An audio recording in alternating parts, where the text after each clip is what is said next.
It's time for Windows Weekly. Paul's in Macungee's back in Pennsylvania. Richard is in, I'm not even trying to pronounce it, Australia, I think is how you say it. And we're going to talk about, Windows 11 and Agentic AI. We've got Pavan Davuluri's talk, and Paul will talk a little bit about some of the features to be looking for. Learnings from Lenovo, HP, and Dell. The PC business is doing okay. And you must see what Nano Banana does with this show. All that and more coming up next on Windows Weekly. Podcasts you love. From people you trust. This is Twit.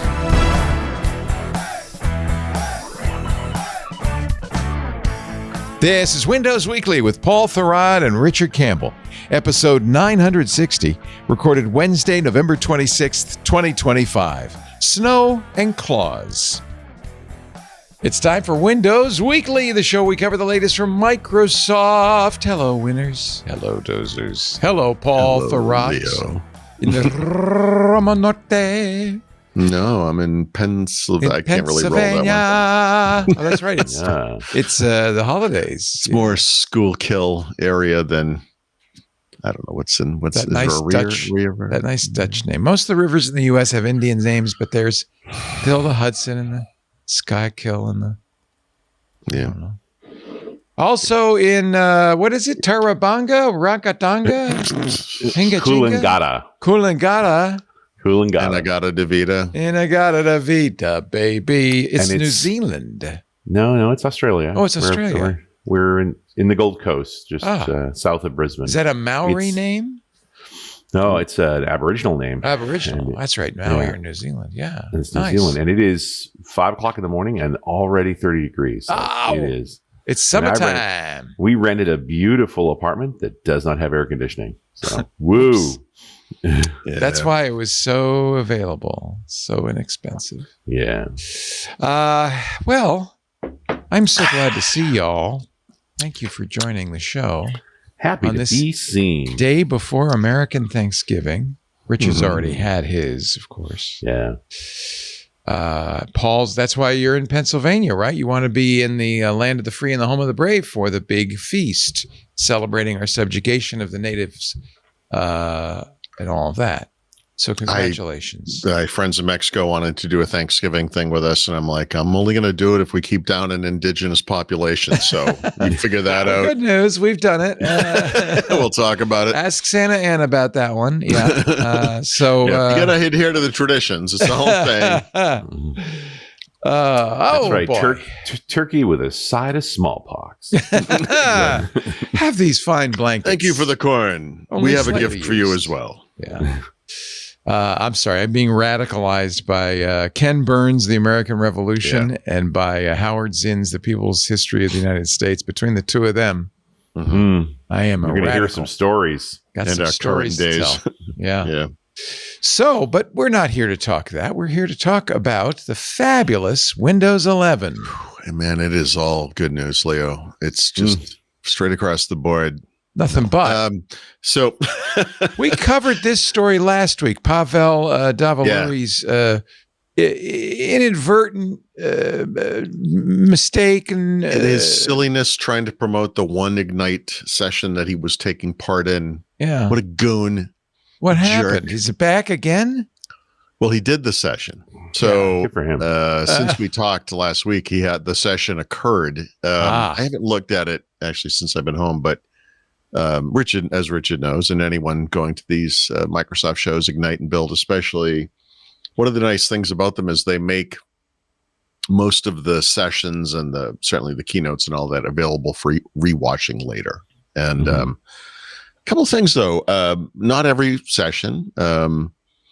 In this particular year, at this particular show, I should say, it seems to me like many more than usual sessions were not recorded at all. So there's no replay to be had. And then of the ones that I would want to watch, this is rough, but I would say almost 50% of them are not downloadable. I have to stream them. So interesting. Yeah, I was like, is there any pattern to it? Like, no, not that I could detect. I mean, I'm looking at very specific things, but I kind of went, I don't know. I did end up downloading several. I don't remember 8, 10-ish sessions that I was able to get those. I mentioned this here because this particular session we're referring to, at least the last time I looked, it was stream only. And you couldn't download it. Let's look right now and see. Actually, no. What's happening to Paul's audio? Are you That's hearing interesting, that? isn't it? Yeah. Yeah. You sound like you're Like you underwater. put a sock over, put a sock over the microphone. Talk to me again. It was I think it was just a digital artifact. It's That's an interesting artifact. Not quite a real computer. Yeah. Oh, you're using the development machine now. Yeah. Now that the new Snapdragons are due out, you're going to try the old one. It doesn't matter. I've been using the lowest end Snapdragon chip there is on the road. This is an elite. Yeah, this is the fastest. Actually, this is the fastest one. You can't get this processor pretty much anywhere else. Really? I think only that Samsung laptop had it briefly, and no other product ever offered it. So, and then I gave it to you, so you're welcome. It's heating up the room nicely, so it's good this time of year. It's nice. Oh boy. But yeah, the fan kind of kicks in sometimes, and it's not always tied to me doing anything, which is entertaining. Well, the fact there's a fan on a Snapdragon at all says something. Well, I thought that was yeah. I think the thing it says is that the company that made this is no good, and Qualcomm cut ties with them immediately, and that's why I got a refund refunded all the money. Yeah, it was a free pewter. Yeah. Anyway, it's hey, still better than that Lenovo thing that has one USB-C port and it doesn't support display ports for some reason. That's the new thing. I saw that the new Dell XPS 16 or whatever they call it these days has just very few ports as well. What's the deal? I mean, it's okay, but you have to support all the things. Then you need a dock. Right. Yeah. I actually do have a dock too on this, but that's just whatever. Anyway, this is a complicated setup with too few screens and too many other components, so it's good. Just what you need for the holidays. Yeah. So actually, let me see. Actually, no, I just said that session was in fact available for download, but that's a different session. Let me just look again. No, it is. I'm sorry. So if you do want to watch the Pavan Davuluri session, you can download it now. That wasn't true before I left Mexico, so that's good. So actually, they're improving matters. I feel like this type of thing should be available for download. But there's another session that has two of the people that are in Devon's session, which goes into this particular topic in more detail. It's called Agents at Work. Windows Powers the Era of Intelligent Productivity. That's worth watching. That's a title written by some marketing people. Yeah. Yeah, 100%. But what this all is the same thing, right? So a lot of controversy around this, but Microsoft is making Windows into an agentic AS, whatever the heck that means. Yeah, I don't even know there's controversy around this so much as it's just AI rage, and they pointed at whatever they can point it at. This is the perfect nexus of, yes, AI rage, which we're all feeling, that disappointment. Mm-hmm. It's not, living up to all of its, it's like it's the 5G of technology. It's not quite living up to all the promises, right? Yeah.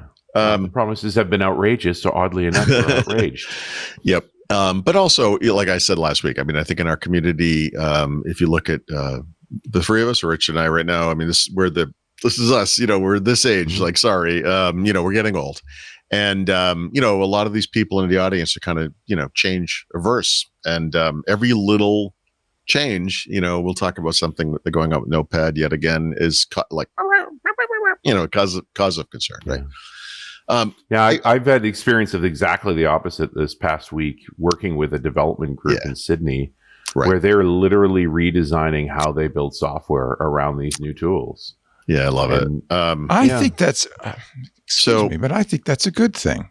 I don't disagree, and they're taking the lead on that, and mostly they're trying to rein those tools in. There's a lot of power here, and it's a bit scattered. And here's how we're building frameworks and it makes sense. Makes sense to get good results from it. Yeah, one of the things I haven't looked at too much yet is are some of the announcements that came out of Ignite that were developer related, like Windows ML being generally available, etc. There's something called AI Dev Gallery, which is available in preview. If you have it might work just on any computer, but if you have a Copilot plus PC, you can use it to interact with models that run off the NPU, et cetera. There's some interesting stuff happening. But what Richard just said, I mean, one of my biggest memories or best memories when I was still at Windows IT Pro, which at that point might have still been called Windows 2000 magazine or Windows and .NET magazine, whatever it was at the time. It was a million years ago. But during the cloud transition, we did these pre-con sessions at what was then called, what was Ignite called before? TechEd. And man, I was leading the room that was doing the IT Pro stuff, and it was like a funeral in there. And then Mike Odie, who also wrote, Big at the magazine, was in the dev room, which is where I wanted to be. And it was like a conga line in there. Those guys were having a great time.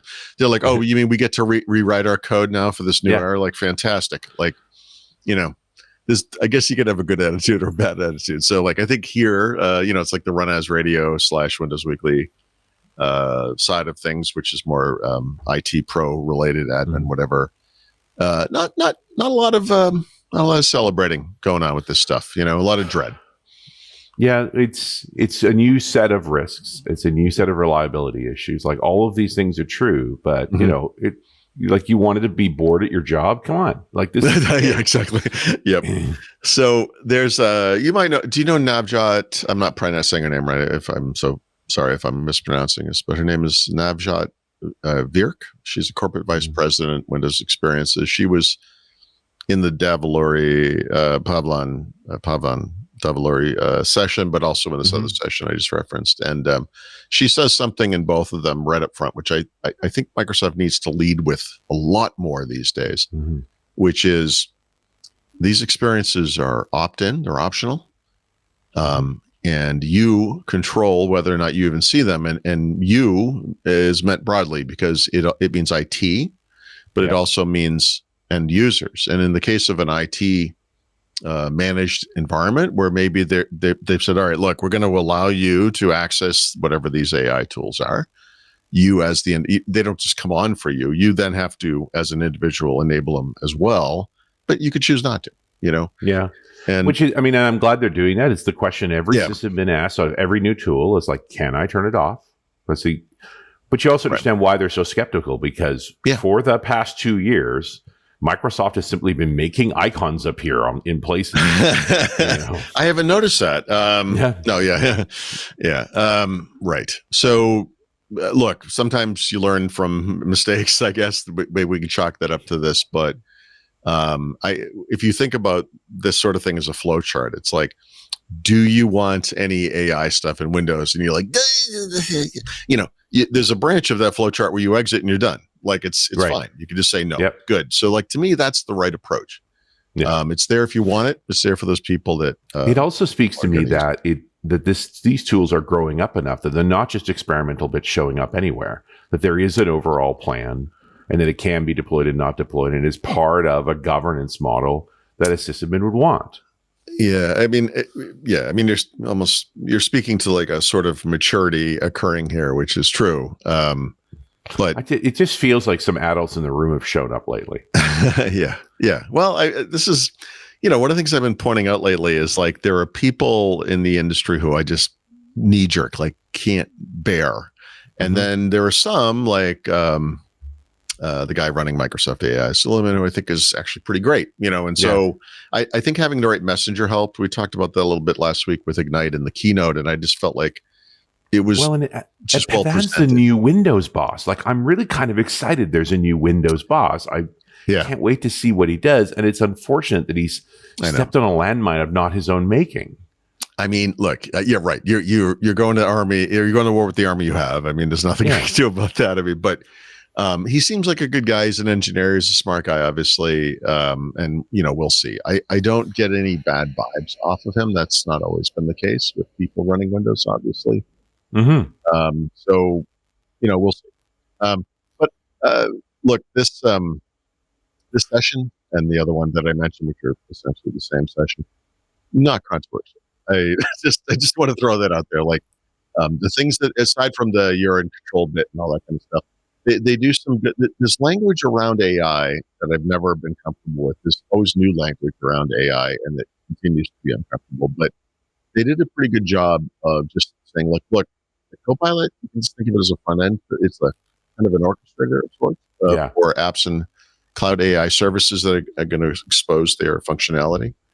They did not use this language. This is still my language. I'm hoping that someone out there comes up with something that makes sense of this, but apps in Windows, apps on mobile, but here Windows, are becoming what I call programmatic, meaning that they're going to expose their capabilities to these services, which include AI running locally or agents that are off doing things on your behalf, et cetera, so that they can be used in a more elegant fashion than like AI moving a mouse cursor around on the screen and clicking boxes. And by the way, that's going to happen. This is the interim, right? I mean, this is part of it.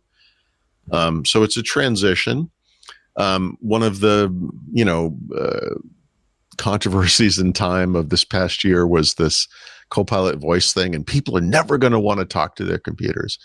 They made a really good case for this, and I've already made my own case as well. But, typing into a text box is maybe not a natural act for most people. And I think most of us just talk better in a sense than we do.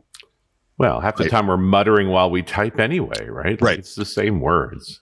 Yep. So it's easier to say more and be more descriptive when you're just talking. But the nice thing about AI, or one of the properties of AI or aspects of AI, is that it understands your intent. And so if you think about any app like Microsoft Office apps or whatever it might be, where menu, command, and you're doing these very explicit things, that's an explicit, you have to know where to look and go and what thing to click and what it's going to do and how it works and all this stuff. Yeah, and if you're memorizing the navigation of Word, you're in a special kind of hell, right? Like that was, you just described half my career.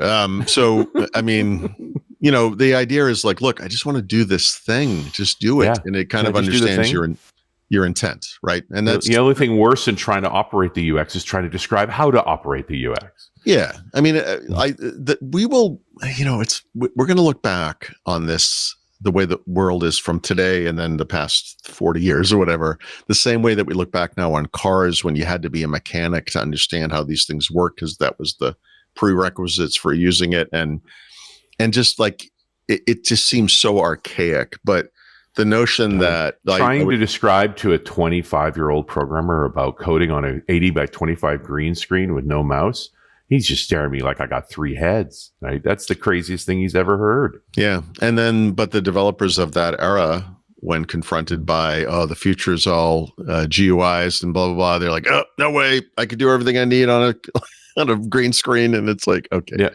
But that's, it's the same cycle just keeps repeating. But,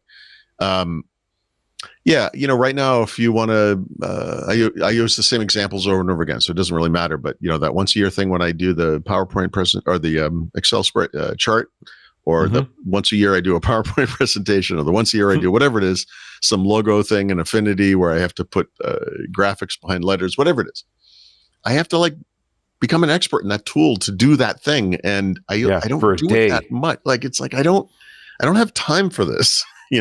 That's not my job.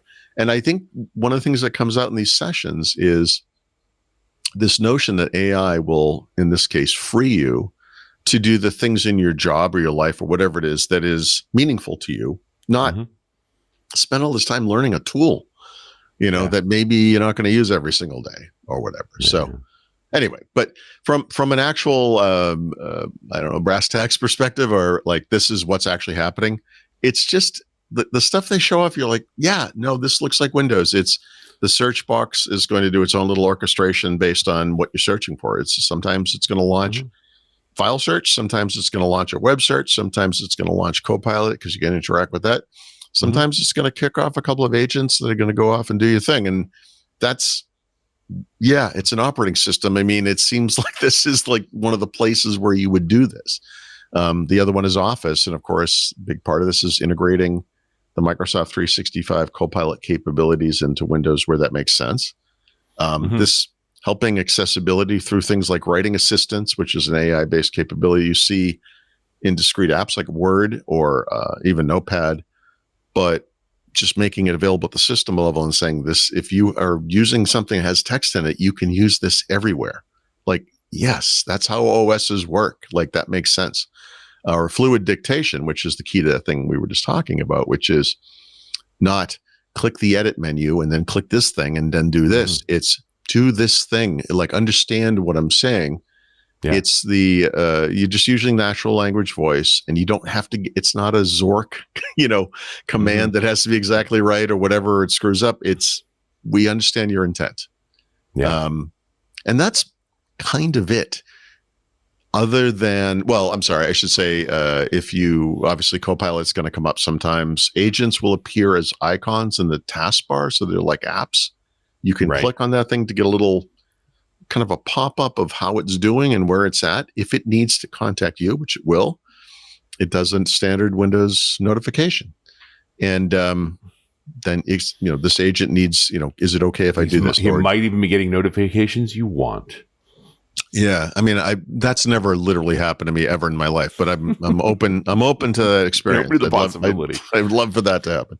But do you think about the spring of 23 when LLMs were first raging in and slowly consuming our conversation?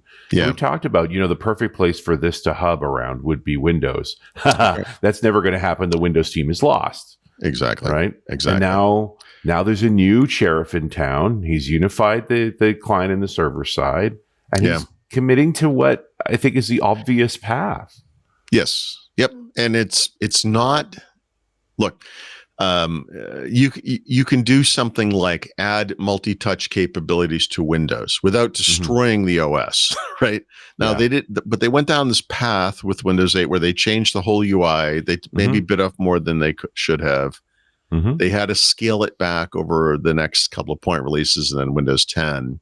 So they went too far in this direction. But when I look at this kind of UI, and I don't have this to play with. I have not used anything I just described, basically.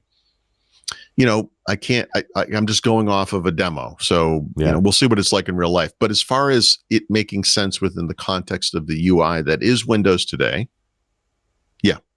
like it just makes sense. Yeah. It's fine. You're also talking about the reality here, which is mistakes will be made. Oh yeah. Yep. But starting to implement these things, starting to experiment here isn't the mistake. Yeah, no, this is really about keeping Windows relevant for this next era. But operating system is going to matter at all. It's going to update its UX to take advantage of new capabilities.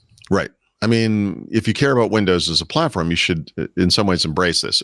We can, like I keep saying the same things, but we can sort of debate these little specific points. You might look at whatever the thing is. Like I don't like the way that I type. I'm messy. My hands are big, and when I type, I'm all over the place.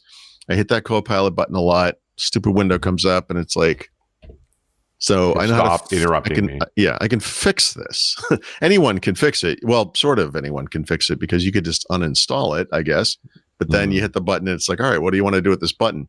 And you're like, I don't want to do anything with this button. Is not one of the choices. So you have to use a tool of some kind. I use PowerToys as a key. I think it's just called Keyboard Manager. I think it's the name of it. And I just map it to the left arrow key because that's right next to that key on most keyboards. And at least on laptop keyboards. And you never did it again.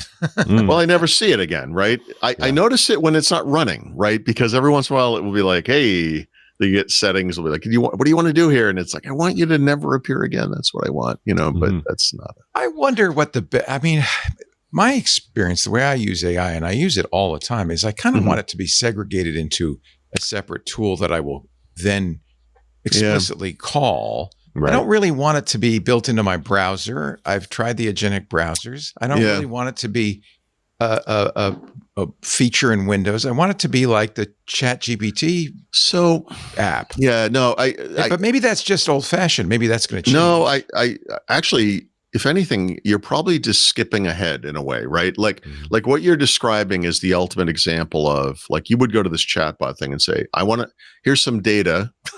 I would like a chart. And it's not like I'm going to Excel and saying, all right, how do I use this to make a chart? You're like, I don't care how you make the damn chart. Just make the chart.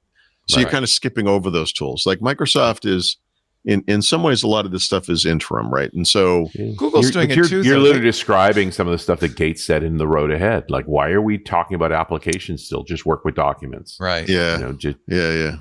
What you want to do is what you want to do, and the tool should appear to do Google's doing that with Google Drive. Like, there's AI all over it, and I keep having to. Well, but I think that's about addressing customers like where they are, right? So if you're that type of person who is working in files in whatever, you don't want to leave it. I understand. That makes sense. Or you're just used to it. It's like I just that this is where I am, so it's okay. Like what you're saying, which I think is actually like more sophisticated and ultimately better and probably more common in the future, is just you're like this you're like in Star Trek, you're like, I have this idea, I would like, whatever it is.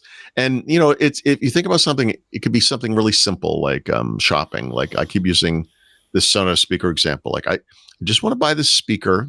When it hits a price point, if it does hit that price point, just buy it. I don't care where it's coming from. And it just comes. I mean, you'll be notified like, hey, but we're buying the speaker. You asked, and here it's coming. And I guess if you're curious, you can be like, where's it coming from? And you're like, it's coming from Temu. And you're like, damn it, I didn't want a Sonos speaker. I wanted a Sonos or whatever. So we're going to have those mistakes. But then you put in the next, now what you do is you put in your, I'm sure there's somewhere you can put like of course commands, and you say never use Temu. Exactly. Or always use Amazon, maybe, if that's I pay for Prime or whatever it might be. It's fine. But that's kind of annoying. It's like, do what I want, do what I mean, not what I say. But that's literally, you get back to that point, right? Literally, it's the context. It's understanding your intent. Yeah. And you're going to be angry with it every time it gets the context wrong. I notice even when I'm coding, I don't want it in my IDE. I kind of like to use Claude code at the command line. This is something I'm trying to But work I think that's myself. a flaw in me. I don't know if that's... Well, it depends, because look, if it works, the notion that you can have like this sidebar in the app, and it's like, all right, we looked at your code. Here's the fixes. And then it will actually show you in the code with green and red boxes. And this is what it says, is what we're changing. Yeah. You could say, okay, this is cool. I like this. Cursor, I'm sure works like this, whatever. But when it's wrong all the time, which is what I experienced because I'm using the Windows App SDK because I hate myself, then you get into this circular loop of like it never being right, and then you get really aggravated. So the fact that like it could be over here in this other window, and I'd have to cut and paste, or however you get that stuff, however you move it between. It was just like an additional step I can't even deal with. Although if you said to me, if you switch to that thing and it would work, I'd be like, all right, I will try that. But I'm trying to work through that. But it depends on what you're doing. I guess it depends on how you work. I mean, everyone has these workflow habits that are like ingrained, and it's hard to break out of them. So it doesn't really matter if you're you're an Excel wizard, or like a programmer, or whatever it is. Like, this tool, you're used to it, and it's like, here's another way of doing it. And you're like, yeah, I'm not doing that. Like, I do the thing I do. And I think that's part of the hurdle, the hump, whatever we're trying to get over here, which is that we're all there's a billion plus of us out there doing whatever we're doing every day. We're used to, we wake up in the IT space maybe, or in the Paul, it's happening again. It feels like it's periodic, like there's something that machine is doing. Are there other processes running on that machine? No. Because every once in a while it happens. It goes away about 10, 15 seconds. But he gets a little warble, and then it goes muddy, and then it recovers. Yeah. No, I mean, I can't explain. It's a machine over. It feels like something's like your email's going, oh, let me get email now. But there's nothing else. I mean, garbage collect. Literally, it's just a web browser and a couple of apps just for the show, like Notion and whatever. Well, there's also the noise, but I think that's the fan. Pretty sure that's the fan. I don't know. I do have it set on best performance because maybe turn down the performance. You think so? Jeez. Yeah, well, you don't need performance. I know, Just looking at a browser window. I need the performance. No, that's right. Ironically, it might perform better if you didn't have it on high performance. By the way, that's true. I mean, and my experience with the lower end chips is like these things are not running as fast as it is, and they all work great. Like we'll see what this does. I don't know. Anyway, okay, we'll try that and see. I apologize. Everybody. Yeah, no, I apologize. I didn't. I mean, at worst case, we could reboot and restart, but I don't. Yeah, but I started this up, right? It's not been running all day. It's just no, and I feel like I'll swap this thing out. I just wanted to. Yes. No, it's fair. You wanted to use it. Yeah, this is what you do. You're like Jerry Pournelle. I mean, sort of. I don't know. I don't know. Go ahead. Just continue on. And no, it's okay. Anyway, so look, wherever you are in life with this stuff, if you're just an individual enthusiast, whatever, if you're an IT, if you're a developer, whatever it is, I really feel like you should go look at this session. I mean, it's worth watching. It's not radical. It's not off the charts. It's not crazy. It makes sense, if that makes sense. It makes sense in the context of Windows as we use it today. Like it's not like this, okay, everything's going to change. I mean, everything is probably going to change over time, but the stuff they're doing here just to me makes sense within the context of what we have, what Windows is. So it's, Windows 8, I was telling my wife this the other day. I was like, I had to think back to like, there was a point with Windows 8 where you're like, look, we're on a roller coaster right now. I think the handlebar is not going to work. So I'm holding on for dear life, but for right now, I'm just going to, I don't not enjoy the ride. I'm just going to sort of endure the ride. Yeah. Like this too shall pass. Yeah. And it did, it took a while, but I don't get that vibe from this. Like, no, they seem way more incremental and careful. Like they're, when you think about the highlights of the Win 8 smash, it was, they kept it secret. Yeah. They wouldn't talk about it for the longest time. They had and then when they did talk about it, they talked about feedback endlessly and used none of it. And including their own internal feedback where they had they did this study at one point, like, would it make sense for us to have this thing in the first boot up experience where it showed you where all the stuff was? And they were like, yeah, this actually improved discoverability by like 80%. And they're like, yeah, we're not doing it. And they're like, okay, so why did you do the study? Like, what do you, are you actually trying to improve the product here? Like, there was a weird, almost, it felt malicious at the time, but it was a weirdness to it. And there was a belief that they had a new vision, and all of us were still having to catch up. Yeah, well, yeah, no, these are people who had clearly seen the future. Like that crazy guy in the Friday the 13th movies, like, you're all doomed. Like, yeah, we get it. You're a visionary. Thank you. But so things went a little differently. I just feel like this is more respectful of the computing situation we have today than was Windows 8 at that time. Here's a starting UI. With these sessions themselves, right? It's like, hey, here's what we're thinking. Yeah, no, and look, to be clear, they even in this generation, they haven't always gotten this right. I mean, when Yusuf Mehdi stood up on stage at that Copilot Plus PC launch and talked about recall, I was like, oh no. Not because I was worried about recall, but because just the way that he was talking about it was like, us, you can trust us. We're going to be good with your day. You're like, oh, dude, no. Yeah. So it took them a long time on recall. They finally got to the point where they explain it adequately now. And of course, now they also have it's opt-in, not opt-out, which is just a huge change. So they got there, and I just feel like here we are. So it's a year and a half after that. Not even, I mean, roughly. And this is clearly triggering for some people. So they're doing a good job, I think, of at least explaining it. Doesn't mean what they're going to do is going to be great. Like Richard said, we got to, we will talk about the implementation, and there will be problems. But some of the stuff too, I think will work. The central disconnect for me is that the description of this has not changed in the last year, which is just, you're going to turn this thing on. It's going to go do something on your behalf. And like I said last week, I think not that no one has done this, but I've never actually done that. So I've never successfully fired up an agent and had to go do something on my behalf and come back and be like, I'm done. It's awesome. I've done like a deep research report and whatever AI on some topic just to kind of see what it did. But I don't really, I don't use this stuff really myself. So I don't know. Funny, we use it all the time now. We have Anthony Nielsen has created a Claude skill that he uses for research for interview subjects. I wish I'd had this when I was a radio host back in the day. My wife does this kind of thing too, and it's incredible. Yeah, it's super good. I think, look, the one thing I want people, when I complain about whatever it is, like our community and changeoversity and all that kind of stuff, please remember something.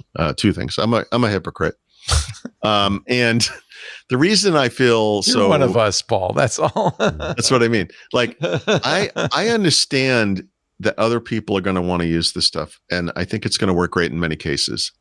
I struggle to use it myself, but that doesn't mean I don't want it to happen or care that it's happening or don't see the value of it. Like I see things around me where people are using it. It's like, nice. Like Leo just said, or like my wife's doing, or whatever it is. And good, that's great. I am old fashioned. I don't know that I can change in this case. So maybe it's just like, do what I say, not what I do, or it's easier to give advice than to follow it, or whatever it is, however you want to phrase it. I think we're in such early days that no one knows, that we just don't know and so everybody should experiment. All the companies should experiment. OpenAI and Johnny Ive, you saw the Sam Altman, Johnny Ive interview earlier this week with Lorraine Powell Jobs, and they're talking about this thing that Johnny says that's what 2 years away. Yeah, 2 years away, and I want to eat it. And it's like it has to be something you want to eat. I'm thinking, well, okay. Here we go. Right, so 20 years ago we were licking something, and now we're eating it. And everybody mocked him, including everybody on MacBreak Weekly yesterday. But I think it's great. We should every experiment should be tried because it's all unknown. This is brand new. No, it should all be tried. In that case, the weirdness is Johnny don't eat your AI, but don't. Well, maybe we do eventually. I don't know, but like it's going to eat us. Is it going to be a blue pill or a red pill? Like so. Johnny Ives was partnered with Steve Jobs for many years, and so Steve Jobs was very secrecy forward. That was his whole shtick, right?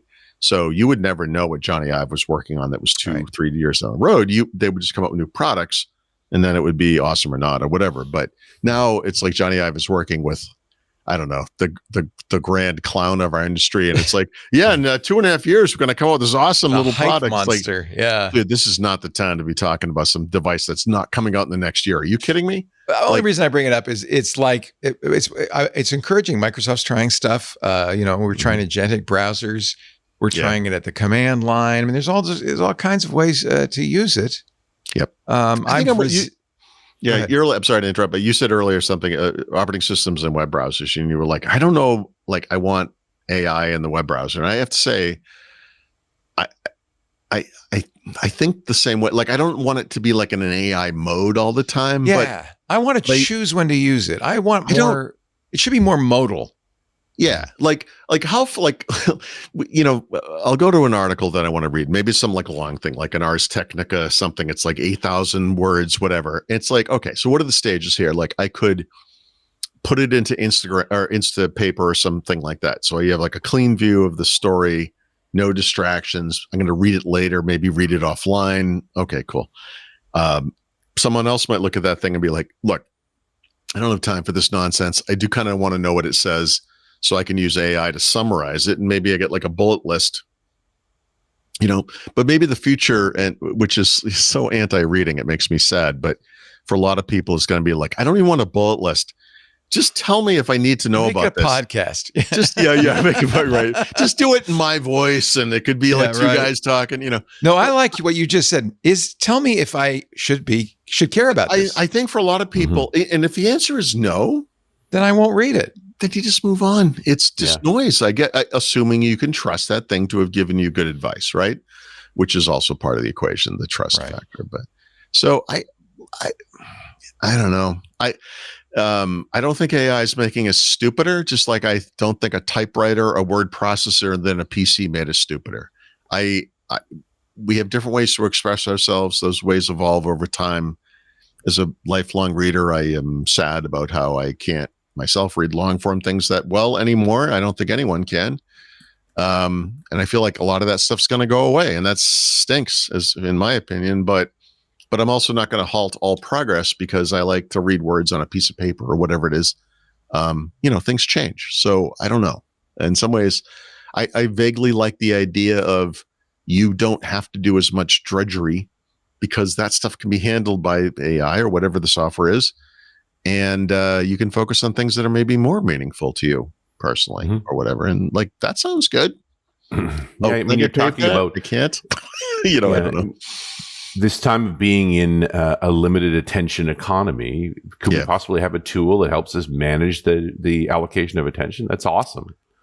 Right. I mean, don't know that it's there yet, but it's an awesome idea. It's like someone stabbing you in the stomach and then selling you the thing that will heal you, I guess. But it's the, but yes, if you, within the context of this is the reality of our lives today, any tool that can help with that is, I mean, I'm listening at least. I mean, let me see, I'll try it, Coggy has, I'm a big Coggy fan. They have a new summarizer tool, which I actually haven't used that much. I've yet to become a fan of summaries.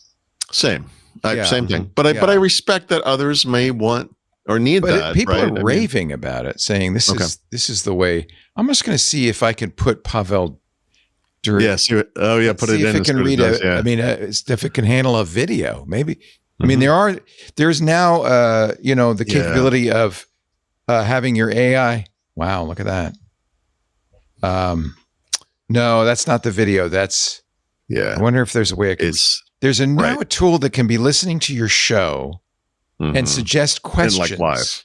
So by the way, one thing that is available, at least for one of those videos, let me see if it's both. Yeah, no, it's both. A transcript is a transcript. Okay, so let me feed that in. That would be something you could easily. I hate watching videos and getting information from video. To be so exactly. It already has. Look, the page already has an AI summary. I made a mistake. Why bother? Microsoft's done it for you. Well, it's good to check it, right? I mean, Microsoft might not have the most accurate one, but download transcript. Okay, for me, like I came up out of book writing on paper, literally magazines, and then you get to like websites and it's like blogs, like bloggers are like lesser people, and then it's like, what could be lower than that? Like, I don't know, how about a YouTuber, and then now we have TikTok and it keeps going. Right. And so there is stuff out there that I like to watch. I just fed it the transcript and it's giving me key moments. Yeah. So a lot of times this is what you want. That would save me a lot of time. Just the bullet points. Yeah. So just as long as it's accurate. Right. So there are a couple little things in here where I'm like, so one of the things they really focused on at Ignite and then these two sessions in particular was this thing that they're calling frontier firms. So frontier firms is a new Microsoft, well, it's a new phrase. Microsoft's using it. I don't know if they invented it, but these are the companies who are like actually taking a chance on AI, right? I imagine them in a stagecoach going out west in the 1800s. They're in the frontier. It could be Deadwood. It could be the what's the people that had to eat each other in Colorado. Whatever it is. Donner Party. The Oregon Trail. Donner Party. It's like, no, we're full. Thanks. We don't anymore. I mean, they're living on the edge, so to speak. So that was one of the terms, that was part of that, all this new language stuff. It's not even like a technical term. It's just like kind of a marketing term, which is why I'm surprised. We're the seekers. Yeah, we're seekers. It's weird that we don't have a term for this thing I keep calling programmatic apps. It's like apps that expose public interfaces for use to be consumed by AI or whatever. What's the word for that? And they're like, we're doing that everywhere. We don't have a word for that. I'm like, you have a word for it. Come on, get a word. Anyway, we'll have a word eventually. But there's a word for it. Apps will just go away. I don't know. Let me take a break here. There's a word for that. It's called sponsor advertising. But we will continue. You're watching Windows Weekly with Paul Thurrott and Richard Campbell. And if, I don't know, should we have Paul restart John Ashley? John's filling in for Kevin King. Yeah. Probably Paul is having you restart. And Richard, could you rejoin the call? You also need to. Oh, you guys go away and come back again, would you? Please, I beg of you. Can we just start this over, please? Let's just start over. Meanwhile, I am going to tell you about our sponsor. This episode of Windows Weekly is brought to you by our friends at OutSystems. It's actually kind of coinciding. We're talking about this. OutSystems is the number one AI-powered low-code development platform. Actually, if you think about it, that is an interesting combination, isn't it? OutSystems has been doing low-code for 20 years. They are absolute experts in creating dedicated software for enterprises. Organizations all over the world are now using OutSystems to create custom apps, AI agents, and more on the OutSystems platform. There's good reason for that. OutSystems, since day one, has always been all about outcomes, right? Not about, oh, here's this cool tool we want you to use, but no, about helping teams get their job done, quickly deploy apps, and if they want AI agents, and deliver results. And there are lots of success stories. If you go to the OutSystems webpage, for instance, they helped a top US bank deploy an app for customers to open new accounts on any device. How did it work? 75% faster onboarding times. Customers loved it. Took a lot of the pain out, right? One of the world's largest brewers asked them to help deploy a solution to automate tasks and clear bottlenecks. That delivered a savings of 1 million development hours. They even helped a global insurer accelerate, this was an in-house project, accelerate development of a portal and app for their employees, which delivered a 360-degree view of customers and a way for insurance agents to grow policy sales. OutSystems can do it all. It's truly a game changer for development teams. It's low-code plus AI, and that's what's really amazing. Teams now can build custom, future-proof applications and AI agents at the speed of buying, but it's not some generic off-the-shelf sameware. It is specifically customized for you. And the beauty of using OutSystems is it's all the things you want ahead of time are already built in. Fully automated architecture, of course, security, integrations with tools you use, data flows, permissions. It just comes with the territory. With OutSystems, it's so easy to create your own purpose-built apps and agents. There really is no need to consider off-the-shelf software solutions ever again. I love that. OutSystems, number one AI-powered low-code development platform. Learn more at outsystems.com/twit. That's outsystems.com/twit. We thank them so much for supporting Windows Weekly. Outsystems.com/twit. And that little bloop means that Paul Thurrott has joined the party. We're going to see if we can get him all set up. Richard Campbell, he's in Coolangatta, Australia, and his syncing is fantastic now. Coolangatta de Vida. Coolangatta de Vida, baby. Hoping for the best. All right. All right. Well, that was just the beginning of this show. And we have much more to talk about, including some new features. Yes. Let's see. Right after the ad block. UIs for these new features. Yeah. Actually, so we kind of went through this quickly, but we already did it. Yeah, sorry, this is no, it's fine. This is just this is why it's worth watching at least one of those two videos. They kind of spell out like what this will look like in Windows, and so he does talk about that's pretty concrete. Then he shows it off. Yeah, it's pretty good. Yeah, I thought it was. So what do you think? Do you want this? Here's what I think. So 20 years ago, I would have been super excited about this. I do feel like I feel that thing that I think a lot of people feel, which is like, I'm getting ready for stuff to stop changing so much, I do have that aspect of kind of change adversity. Like I get it.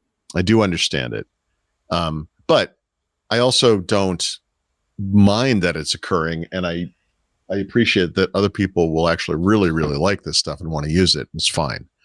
I like that it's, opt out, or opt in rather. Sorry. That I'm not going to get it by default. I'm going to test it. I'm going to try it. And you never know. Like I'm open to change. I don't know. I've had little success, I would say, with this kind of stuff. Although just software in general, I mean, the set of apps that I use every day has changed pretty dramatically in the last couple of years. But it's changed dramatically to go away from like big tech stuff too, right? It's not, a lot of what I'm doing now is not Microsoft, Google, whomever. Notion, Proton, Markdown, just things like that. So Oh, we didn't fix it. In fact, I think we might have made it work.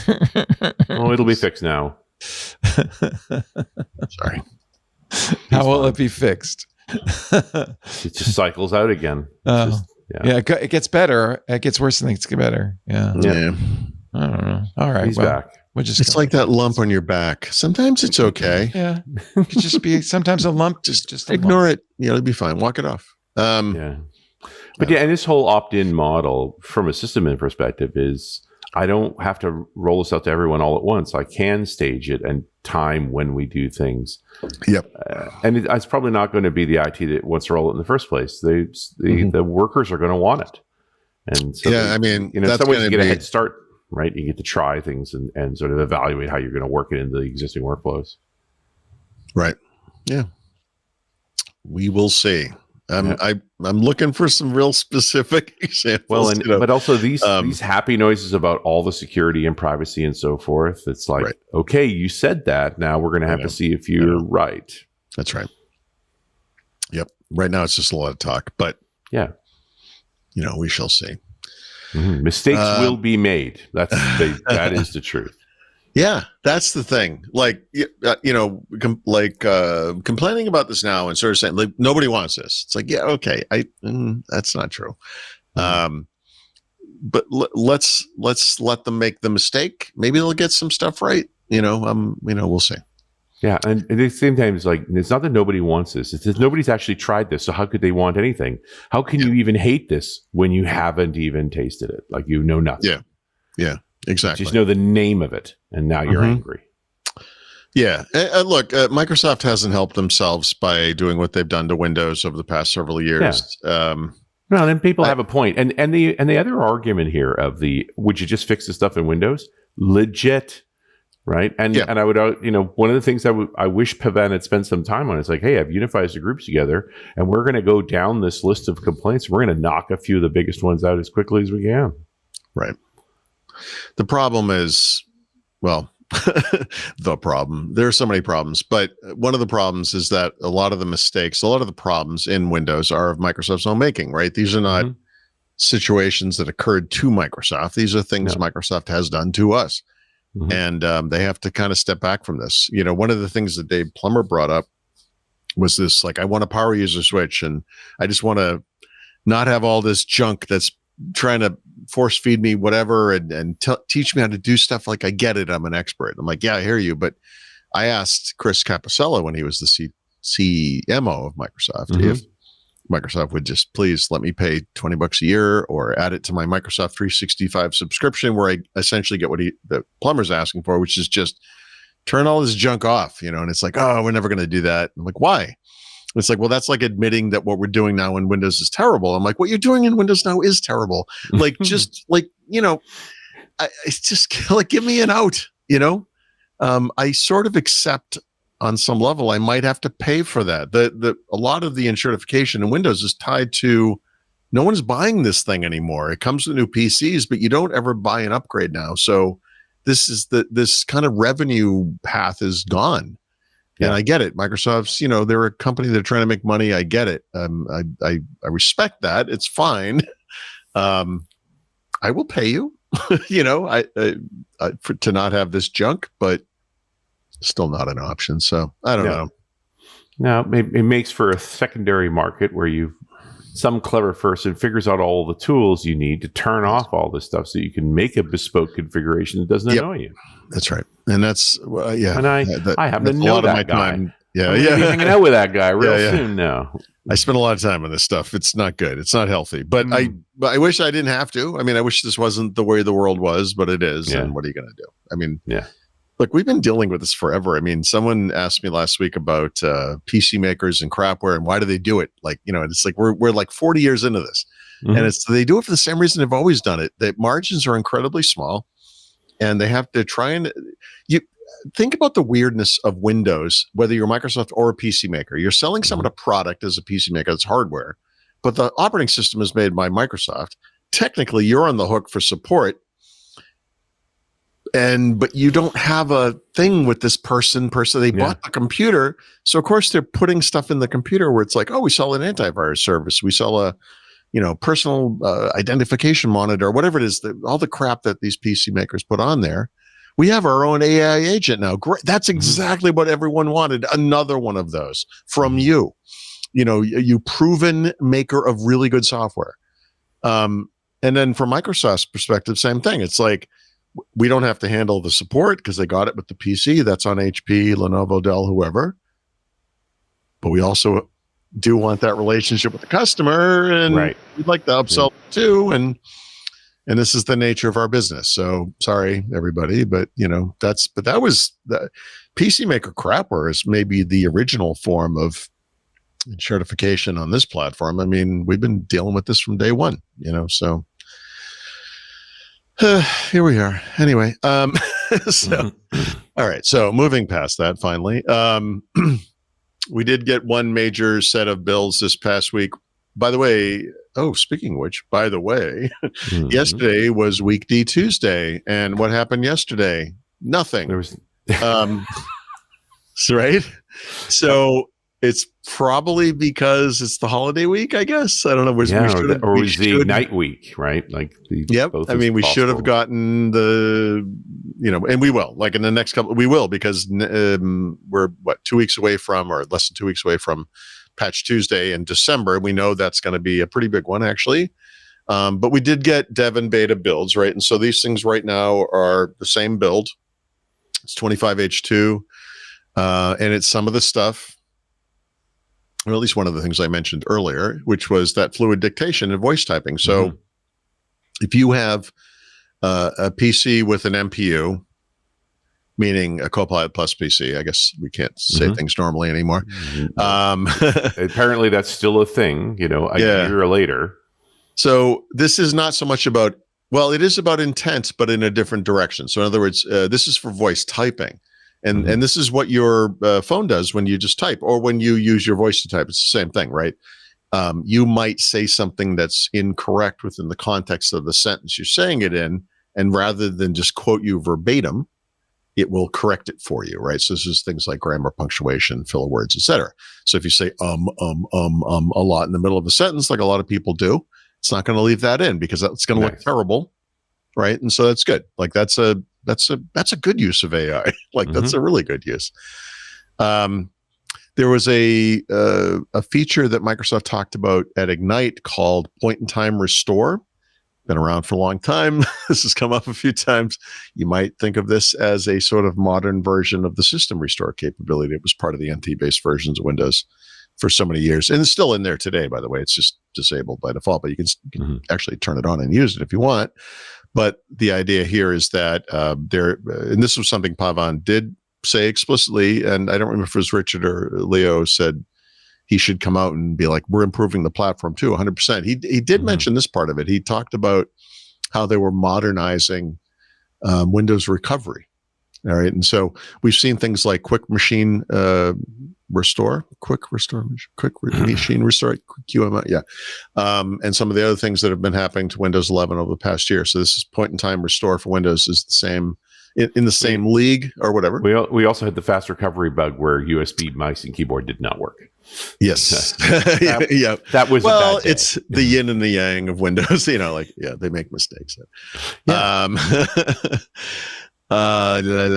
then just some smaller updates that are kind of across apps, but two of the more notable ones in the Microsoft Store. I literally just looked at this. I was curious that this wasn't a feature, but if you look at the list of apps that are installed on your PC from the Store app, which is where you would go to like download updates, etc., there's a ... menu over the side. One of the options that is not there today is uninstall, right? Yeah, because if you think if you're like me and you go to the Windows Store and you're like, all right, I'm mental. I think like this. I'm going to go. I actually launched the wrong app there. I'm going to go into the Microsoft Store, go to downloads, and be like, I'm going to check for updates. The nature of the store today is that a lot of the apps, or some of the apps anyway, that are in there are not actually centrally managed by the store. This is an option Microsoft gives developers. You can kind of handle this yourself. And so it will not actually install the update, but it will list it there and let you manually install an update, right? Right. So when I see apps that do that, I wonder to myself, well, why am I getting this through the store? So I'm like, click ... get rid of this thing, and I'll go get it from the web like a normal person. And that option is not there today, but it's coming. So that's a good place for that. I've certainly looked for it. And because Microsoft knows everyone loves when they update Notepad, they're updating that up with MJ especially. Yes. Yeah, exactly. For tables, and these are like text-based tables, like, so whatever. Are you sure this is not slowly becoming Word? Yeah, or WordPad, right? Which is kind of the thing, but it's never going to be like real rich text. This is like lightly formatted, meaning like Markdown style formatting, which is what I use for all my writing right now anyway. So to me, this is great, but whatever. And then the AI powered writing functions, which is like write, rewrite, summarize, but also all the little sub menus, like rewrite this as a poem, rewrite this as something shorter or whatever. Those things are all going to respond quicker. And also, that's an example of kind of a hybrid AI thing, because those types of functions are starting to be available if you have a Copilot Plus PC in that SLM format, where it will work offline, right? It doesn't have the cloud, et cetera, which, I know there are privacy concerns and other reasons why someone might want like an SLM versus like a cloud-based LLM. But honestly, the offline thing is the big one, right? Like, I mean, for most people, it just the fact that you have to be online for this to work is actually kind of crazy. Yeah. But that's, creating a cloud dependency in Notepad will make people angry. Let's be clear. Yeah. That's true. And I was just writing about this, but like let me think. With the exception of one feature, which has nothing to do with AI, you can actually turn off all of the new stuff that's in Notepad, right? You can't revert it to the old, Win32 style app frame exactly. I mean, even though that app is actually hiding in Windows, you can't turn off tabs, but you can go into settings and say, look, every single time I run this app, do not bring anything back. Do not do the session state thing. And also, when I open a new document, open in a new window, not in a new tab. So if you like the old behavior where every text file was its own window, you can still do that. Like, so I don't know. It's a lot of complaining, but the big one, I should say, in the dev and beta, the biggest one perhaps, was that this full screen experience thing for Windows has escalated in a very strange way. People had figured out how to get it basically on any PC. And so a couple of weeks back or a month back, whatever it was, I put it on that Legion Go 2 that I have in Mexico that I just reviewed, because it's coming to it now, naturally. And then the next week, they're like, oh, we're just going to release it for all the gaming handhelds. Like, everyone's going to get it. And you're like, okay, so I went through nothing. But now you can just add it to any, if you have a PC in the dev or beta channel, and once you get this update, you'll be able to put it on any PC. So I don't know why most people would want that, but I suppose if you think about it as sort of a gaming thing, it's a gaming thing, but like a lot of, I don't know, I can't speak for everyone, but I feel like a lot of people who game on a PC use the PC for other things, right? And so you can go in and out of game mode. It's actually better if you reboot into game mode, and it's even a little more efficient. But if you want to just go in and out of it, you could make an argument this should just be automatic. Like Windows 10 had something called game mode, which you couldn't really configure other than to check that it was on. And you might look at this full screen mode as kind of the game mode 2.0 or whatever you want to call it. And maybe this, you run a game, it should just go into game mode, right? But FSE is also only one of your screens, right? Like, it doesn't take all of the screens. One of your screens. You mean like if you have a multi-screen setup? Yeah, you think about why do I still have a PC? It's because I have more than one screen on it. Okay, fair enough. I mean, I do that. I do that to my laptop too, but I'm a nut, right? Like, the point is that FSE should take over a screen, so I still have another screen for other activities. It does do that. I find, look, I haven't done this too much, but I gaming exclusively on the PC. One of the things I have noticed is that, you're running it, unless you're running it in a window, but most people are going to run a game full screen, right? So you've got whatever game full screen on whatever screen. And then over here, you might have a web browser or whatever it is, and you could do other things. But the truth is, going back and forth between those is actually pretty terrible. Like, there's a real context shift to the game when you're over here clicking in Edge or Chrome or whatever, the game is no longer, to the game, it's like it's hidden, like it's not happening anymore, and that can cause some problems as well. I think you can solve that just by running it in a window, but like what kind of a parasite would do that? I don't know. I suppose someone might, but I wouldn't. but yeah, the dream is I have this computer. It's awesome. Like I should be able to, run Notion or a web browser, whatever it is, and then have the game full screen over here. And I should just be able to switch between them elegantly and not worry about it. Yeah. But it's no, I need a separate screen for all my cheat tools. Like it doesn't. Yeah, nice. I'm gonna be able to see what they're doing. Yeah. So the other thing about the full screen experience is it's optimized for a controller. And I feel like on a gaming rig, like a lot of those guys are just doing keyboard mouse. They're not using a controller. That's like, I want to have like a Ferrari engine. Normal but PC that's normal PC master race behavior, right? But I think so. The analog joystick is simply a better way for some games, right? Like you drive better, fly better. Like a lot of things are better with that. So you have it there. Yep. Yeah. I'm just used to playing on an Xbox controller, so that's what I do. But I sort of recognize this isn't maybe the norm for much of the audience. I don't know, but anyway, this was sort of like this almost esoteric thing, and now it's like going to just be like a mainstream feature of Windows, which I think is kind of cool because over time they can improve it. And I've already seen like frame rate improvements just by using it. Like it actually does do something. Like it's good. So yeah, we'll see. That's kind of a nice change. I think. Did Windows ever have so that's what they call a lean back experience, right? Did Windows ever have a lean back experience? Yeah, the last one was Media Center, right? Right, that's right. Yeah, they used to call that the 10-foot experience because you had a remote, It was more than just full screen, though. It had big buttons and everything. Right? Yeah, it was. You would have an IR blaster, so you could use a remote control. Right. And the problem with that experience was it was still Windows, so dialogues would pop up. Just every so often you get a modal dialogue that you have to click OK on.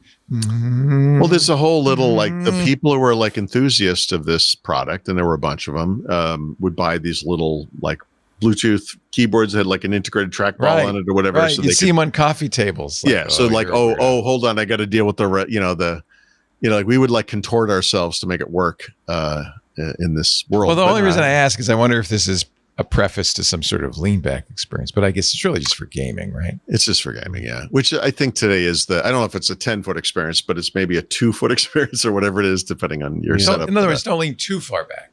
I mean, if it's a big enough screen, you can go as far back as you want. But I have a 55-inch screen, and that's what I game on, and it's fantastic.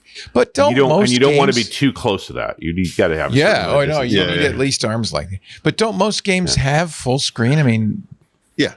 Oh yeah, yeah. So what is this for? This is for a full screen experience of Notepad? No. I mean, although you could do that. No, it's not for that. It's for the game. It should be full screen. So, and the game and everything around the game. So if you use the Xbox app is like the launcher, it's sort of like the Xbox dashboard on a console. It's where you launch all your games from, including the games you might get from Steam or Epic or wherever else. There's the game bar. You press that center lit button on the controller and you get the widgets and all that. You can see the frame rate or record the screen or do whatever, interact with your buddies on the social thing or whatever the features are there. And then you press out and you're back in the game. Like it's all supposed to be full screen. It's really just for games, but if you know keyboard shortcuts, you can run other apps and those things also run full screen, which is kind of goofy, but it's a PC. You still get them. Like if you want to go to File Explorer and do something like share a file, you can do that. It works. Does it work great with a controller? I don't know that it works at all with a controller, but it probably works to some degree. But they're trying to. They're thinking through that stuff that didn't work on Media Center. It's like, okay, so how can we do this in a way that makes sense? Honestly, it's a big improvement. So miss Joe Belfiore, mind you. But, Yeah. He's retired. Yeah, it happens. A small town girl looking for. He doesn't seem that old. He's retired. Yeah, he was one of those people. Well, he's almost. He's basically my age. He's kind of ageless too. It's because of the ball haircut. He's one of those kids. Yeah. He's one of those guys. He just looks like really young. Beatles haircut. Yeah. No, good. God love him. I mean, he was great. Yeah. Yep. So anyway, different era, but the focus is literally just on gaming, and I think full screen experience makes most sense of using a controller. I think that's a big chunk of the point. And again, if you're using keyboard and mouse, it's like, maybe you'll just do it for the it still works, right? So I guess you would just do it for get rid of the background processes, get more RAM, game, etc. Like it does solve that problem. You don't have one of those screensavers that turns everything like Christmassy or anything like that, do you? Is that what's going on? Flying toasters In the background. No, that's not part of it. Every Snapdragon comes with flying toasters. I don't know what you're talking about. This one comes with a fan and a heater. It's like a space heater. I don't know. I think it's just getting busy, and there's nothing much we can do. Yeah, but it's so weirdly cyclic, isn't it? It's periodic, right? I should time it, but it's not a consistent period. No, it's not every 20 minutes. Is it? I'm sorry. Well, I'm going to take a break now and watch for a communication from your producer and see if he tells you to do anything, because I don't know what to do. Okay. Meanwhile, I've got somebody outside with a ditch witch, and you can. I don't know if you can hear it when I'm talking. Maybe you can't. Anyway, I'm going to attempt to do a commercial. We're just plagued with issues today. Our show today brought to you by, and it's not their fault, CashFly. CashFly.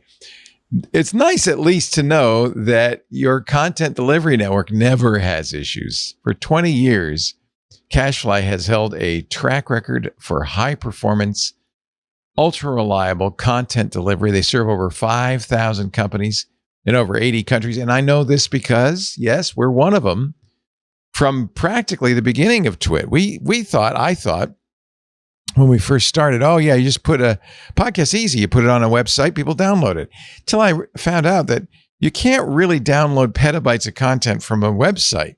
You need a content delivery network. That's when Matt Levine at CashFly, who's one of the founders, still there, came to me and said, Leo, let us help. And man, we love you, CashFly. We've been using them, must be almost 20 years now. We love their lag-free video loading, the hyper-fast downloads, the friction-free site interactions.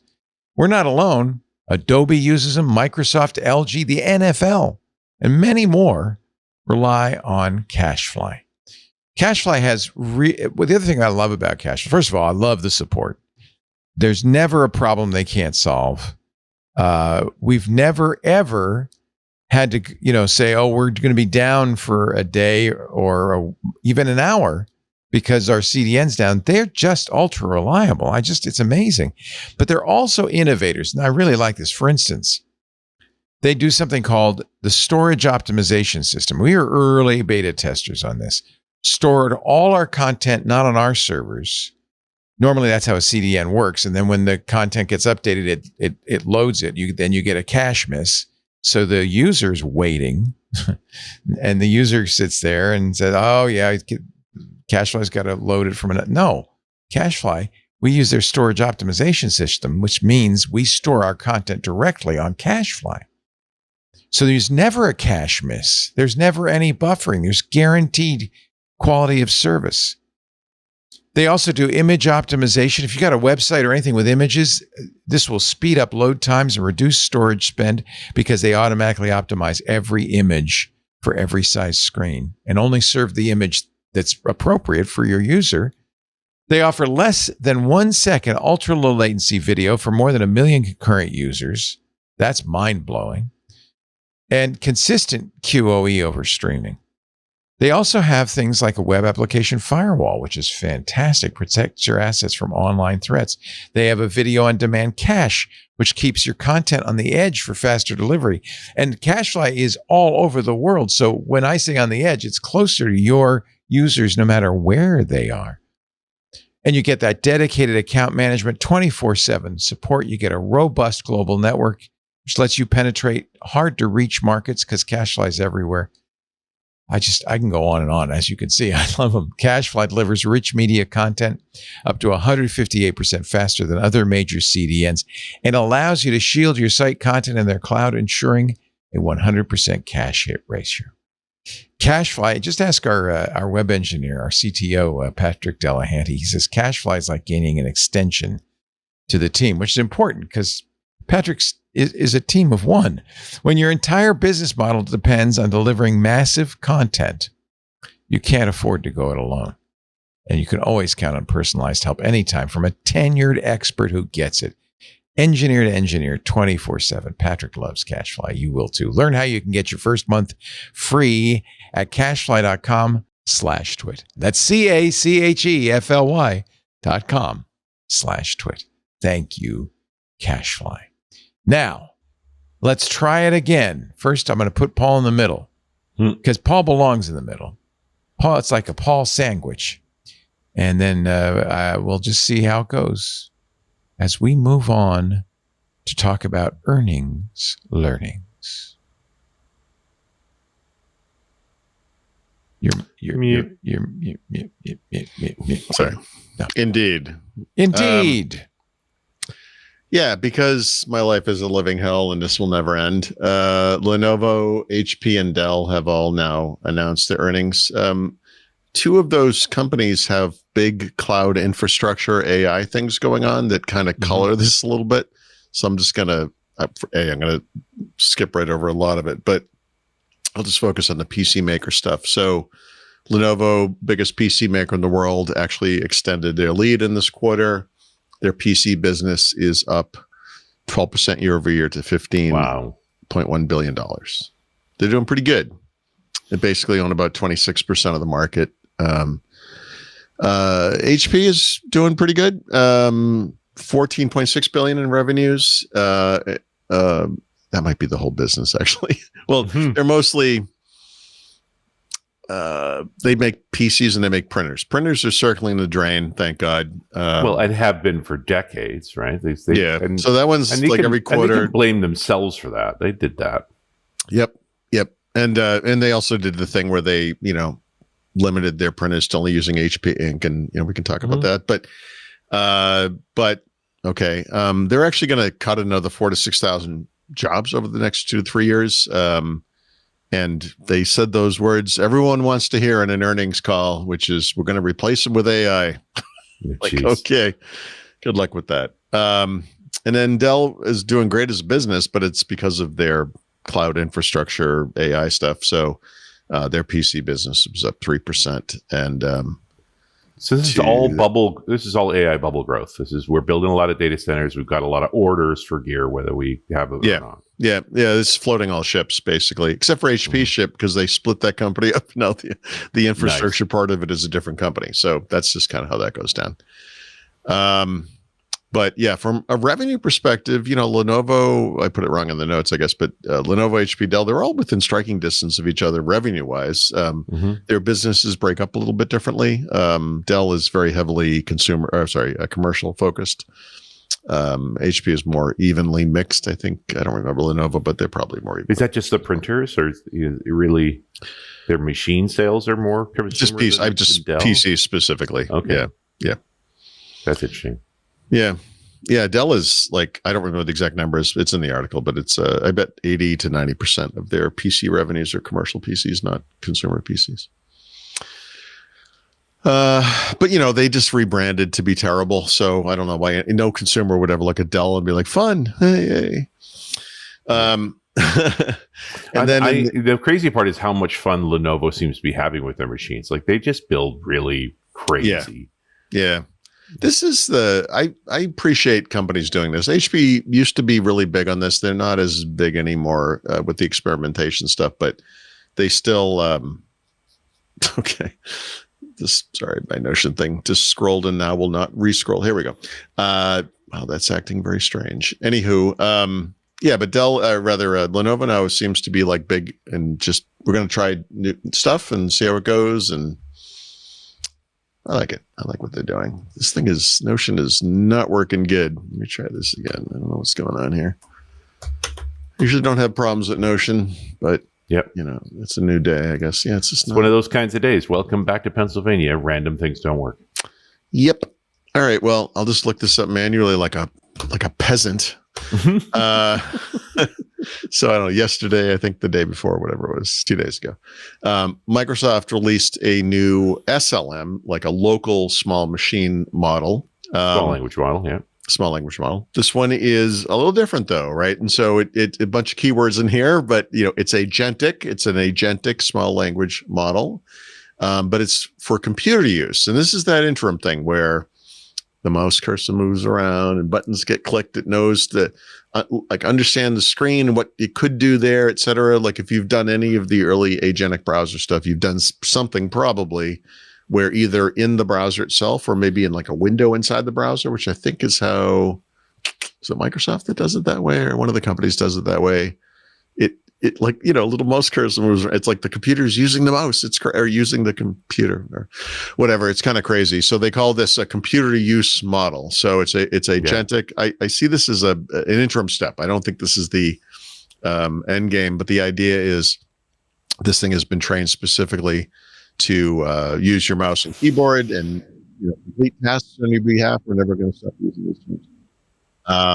And Microsoft has recommendations about how it can be used. They have recommendations about keeping it secure, by the way, because this thing is still kind of experimental. Do not give it your credit card number and let it go off and do stuff. Do not do that, but sandbox it however. Even if I did, would it know what to do with it? I don't know. I'm just fascinated that we're starting to kind of do this thing. So if you don't have a Copilot Plus PC, you can go to the Microsoft Foundry, you can go to Hugging Face. There's all these different ways to interact with local models. It will use the CPU or GPU if that's what you have. But if you do have a Copilot Plus PC, it can use the MPU, and you can access that through those other ways too, but also AI Toolkit, which is now part of Visual Studio Code. Mm-hmm. Which is kind of the way I've done a lot of stuff. Although I am looking at that AI dev gallery that I mentioned. That's kind of a little friendlier way to do it. ChatGPT, those jerks. I've always done like kind of Mac first, mobile first in some cases. But they did in this past week come out with a new Codex Max coding model that is specifically designed for Windows, right? In other words, it's the first of their, I don't think it's the first of their models, but it's the first of their agentic coding models trained to operate in Windows. And I believe that the distinction there is that it will better understand the types of tools that people using Windows would be using. You're presuming consistency that doesn't exist. I know. But yeah, it's again, lots of new terms here. Compaction. But it's so Codex. We know about Codex. This is Codex Max. I believe you have to have a paying subscription for now. The way OpenAI works eventually will come to everybody with limits, but for now you have to have like a Plus Pro Business, whatever. There'll be API access at some point, et cetera, et cetera. But yeah, this was trained to operate in Windows, so it's this is another one of those things where we're kind of interacting with the computer. I don't think this thing is moving the mouse cursor around, but the idea is that it will understands the file system and understands the document types we have in Windows, et cetera. It can run commands, et cetera, et cetera. So I think if I remember correctly, Codex is the original code name for GitHub Copilot. Back in the day too. Okay, so that's interesting. It is funny to see this name come back around again. It gives me the heebie-jeebies. Mm-hmm. Was Codex was the original version of GitHub Copilot exclusively? It must be, right? ChatGPT based. Yeah, it was originally on GPT-3. Would be, yeah. Right. That's what they're ahead of ChatGPT because they used the original models of 3. Which were not that good. Like they were really struggling. That's when OpenAI was maturing the second order training model that led to ChatGPT. But the GitHub guys had a good vision, which is, hey, if we narrow the scope here, if we just focus on programming languages, maybe we'll have fewer problems. And they did. They really did. But it's a crazy long time ago, Paul. That's like 2 years ago. Yeah, 3 years ago. Yeah, 3 years ago. I know. Who can remember that far back? I know. It's just, I'm yeah. People keep telling me about my haircut. And I'm like, well, isn't that like 3 weeks ago? I'm like, no, it was last week that I was in New Zealand, actually. It's just, it's hard to believe, isn't it? Time. Last time week and 18,000 miles later. Yeah. No, time it's has actually no not that far anymore. I've been down here a month. Like, we're flying back tomorrow. Crazy. No, don't come home. Stay there. I'm going to, our next show will be in Lithuania, I promise. I'm just jealous. I wish I were there. I love it I'm down under. getting a taste of an extra summertime. It's like 0 degrees back home. Yeah. I wonder, this would be a good way to be a snowbird. Go to Australia in the winter. Just live summer to summer. Yeah. Wasn't that the movie Endless Summer? They just followed the summer and surfed nonstop. Right. Nonstop. All right. I'm sorry, I lost track. Where are we? What are we doing? Nano Banana What Pro. am I doing here? Which I've been playing with. It's astonishing. It's unbelievable. Unbelievable good. I only mention it because I feel like there's some people who are still like, oh, Google's losing it. And it's like, you might want to start paying attention to this one. Like the Nano Banana Pro stuff is like, yikes. Like it's yikes. And I guess I misunderstood this. When they first came out with this, I thought it was specifically about taking a still image and making a video out of it, but it's actually it's just image generation, general image generation. It's rather incredible. In fact, the only big complaint I've seen about it is it might be a little too realistic. It's like, this thing's working really good. This Gemini 3 is also really, really good. Yeah, exactly. I mean, Google has been sandbagging us, I think. Right. No, I think they really poured some energy into it. I would argue the biggest thing they did right with Gemini 3 is actually hired some PR people to properly promote it.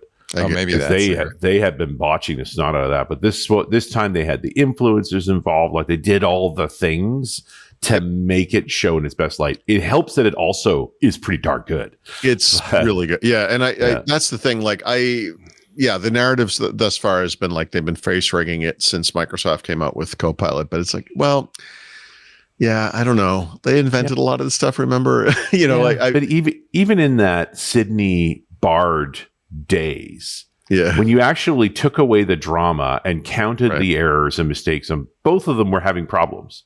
It's just that I think Microsoft handled the PR well, and we were ignoring them, and Google wasn't, and we caught every one of them. That's right. And to me, that's just like, it's tough to strip away. You've got the power of the polish matters here. Yep. And it's because they were actually measuring the quality of these things, not that easy. I don't remember if I said this last week, but when there were people, I made a Lord of the Rings map out of this show. Okay. With Nano Banana Pro. Oh boy.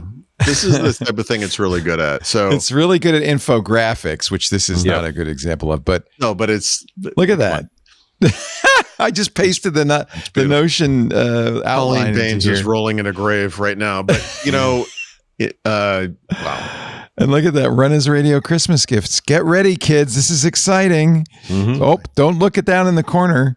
Although this is it talking about itself. So Google's lead. This is really and here's like the results you just did in Hardware Islands. That's so funny. And it did that in like 20 seconds. I know. It's crazy. Darren says one of the things he likes to do with it is use Claude code to get an assessment of the code and then feed the assessment into Nano Banana Pro to do an infographic. Nice. And he says it's amazing. I love it. It's amazing. I'm enjoying the AI life. I got to tell you. Yeah, Google's had a nice little comeback here. Yeah. By the way, so has Anthropic. They released 4.5 a few years later. We're in a race right now. That's the thing. Thank goodness. There's no version of this where 1 week we're like, yep, we have a winner. It's like, we have a winner now. Like, give it a week. Like, it's going to be different. Exciting. It reminds me of like 2011 browser wars, right? Yeah. With IE9 and those versions of Chrome and just the emergence of JavaScript in its full force and starting to do render engines. Like, just every release, you were awed how much better it got and how much better it got. And now we're in this, these guys are starting to figure out what we're actually using it for and making sure it does that better. It does that good. Yeah, exactly. It's just worth looking at it. If you haven't seen, like, I just feel like some people out there are like, I've had a little AI fatigue. I'm sure this is great. Yeah. Like, no, I don't think a little. I don't think. The other thing is, like, Google has done an amazing job of getting this stuff, and by this stuff I mean whatever their AI thing is at the time, into every one of their products and services as quickly as possible. It's incredible. Mm-hmm. And even like a third-party partner like Adobe, which is using now lets you use, in addition to their Firefly models, third-party models, already has Nano Banana Pro and Gemini 3 available. So if you're paying Adobe a lot of money every month, you can use it there too. So it's in Google Photos, it's in Notepad, Notebook LM, it's everywhere. It's like everywhere. It's unbelievable. So yeah, it's pretty cool. And then I usually just use Microsoft Designer. In fact, I don't think about it that much, but this is obviously the Copilot based image generation stuff, which, has gotten better over time too. But I was doing some of this, like the graphic Leo made is a great example, actually. Just that kind of look and feel, like that infographic look is, that's the first time I've been like, I got to figure out a way to how I could use this. Like, I just like the style, like we have that Eternal Spring book I have with my wife. We have maps of, Mexico City that are based on Google Maps, and they're okay, but I was like, oh, we could make a Tolkien map out of this. Like, that would be kind of fun, or whatever. Like, I'd like to, I'm going to start with you can. But it's almost, I almost feel like I'm not creative enough to use it, right? It's like, oh, I'm just doing more Tolkien maps. There's so many things here. I don't know why you need anything other than a Tolkien map, but that's okay. Okay. That's true. Looks good to me. I like it. It's pretty amazing. This is not related to AI, but I just didn't know where to put this. I just wanted to mention this. It's not really directly in our sphere, but Google the other day announced that they're extending Quick Share, which is the capability in Android and I guess on Chrome OS as well, to support AirDrop on Apple devices, which is humongous, right? And so they have Microsoft has their nearby sharing functionality. It works with PCs. If you have a phone that works this way with Phone Link, you can do sort of some sharing between the phone, like you can copy files back and forth. That works too. But this ability to basically share directly to another device. So Google added Windows support at some point. They added Windows and ARM support at some point. Obviously, it works with Chromebooks, but now it works with AirDrop, which means it works with every single Apple device in the world. You have to have a Pixel right now. It's kind of slowly rolling up, but it's coming to Android. And I'll just be that guy because I'm like, hey, this is awesome. We need this. This happened, by the way, because the EU forced Apple to open up and use a standard Wi-Fi or Wi-Fi standard. Wi-Fi direct, yeah. So their own stuff. So now, interoperability, isn't that nice? It doesn't impact iPhone at all. Like there's no reverse engineering. There's nothing, no hack, no anything to install. It just works. Like, just like, yep. And I don't know why anyone would complain about that, but now I'm like, could you do this with AirPlay too, please? Like, please, like, because the Google stuff is garbage, and I would give anything to have AirPlay compatibility like natively in Android. Like that would be amazing. But anyway, this is a nice first step. It's not really a complaint, but yeah. So that's happening, I guess. It's cool. That's really good news. Yeah. It's neat. But when it first was announced, a lot of people were like, oh, what are they? Are they, Google's like reverse engineering. It's like, no, it's a standard. How do you like that? Yeah. And of course, Apple went kicking and screaming to the standard. Sure. Yeah. Oh, they didn't just embrace it immediately and see the value to all their users. They're usually better about that stuff. And there's some question whether they will do anything to break this, but I don't see how they can. So terrible. And why? Yeah, exactly. And why? Well, because they don't want people to go to Android. That's why. Yeah, sure. But that's not really what this is, right? There's a reality of the world where a bunch of people use Android, a bunch of people use Apple stuff. And the Apple answer is always like, well, just get another Apple device. It'll be fine. Yeah. That's cute. But I got to tell you, with this trip and renting a few different cars and so forth, every time we try and make Android Auto work at another rental car, it is hell. Yeah. Like it's worked like 1 in 3 times. You know what's worked every single time? Yeah. The iPhone just click booms. It's going to work the first time, or it's never going to work. One or the other. Right. But even I mean, yeah. But there's Yeah, I think the 3 vehicles, AirPlays worked on all of them, and Android Auto's worked once. Right.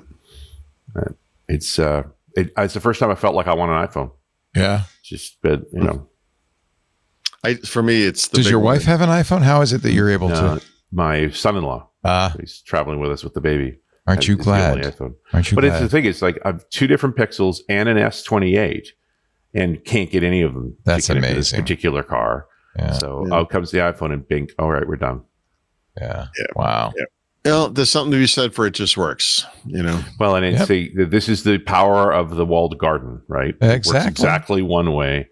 The vendors can't mess it up. So there you go. And as long as you can get people to cooperate, and when you have the scale that Apple has, you can. I mean, Android sort of works. I don't know. Sometimes. Some things. I have to have such high standards. I don't know.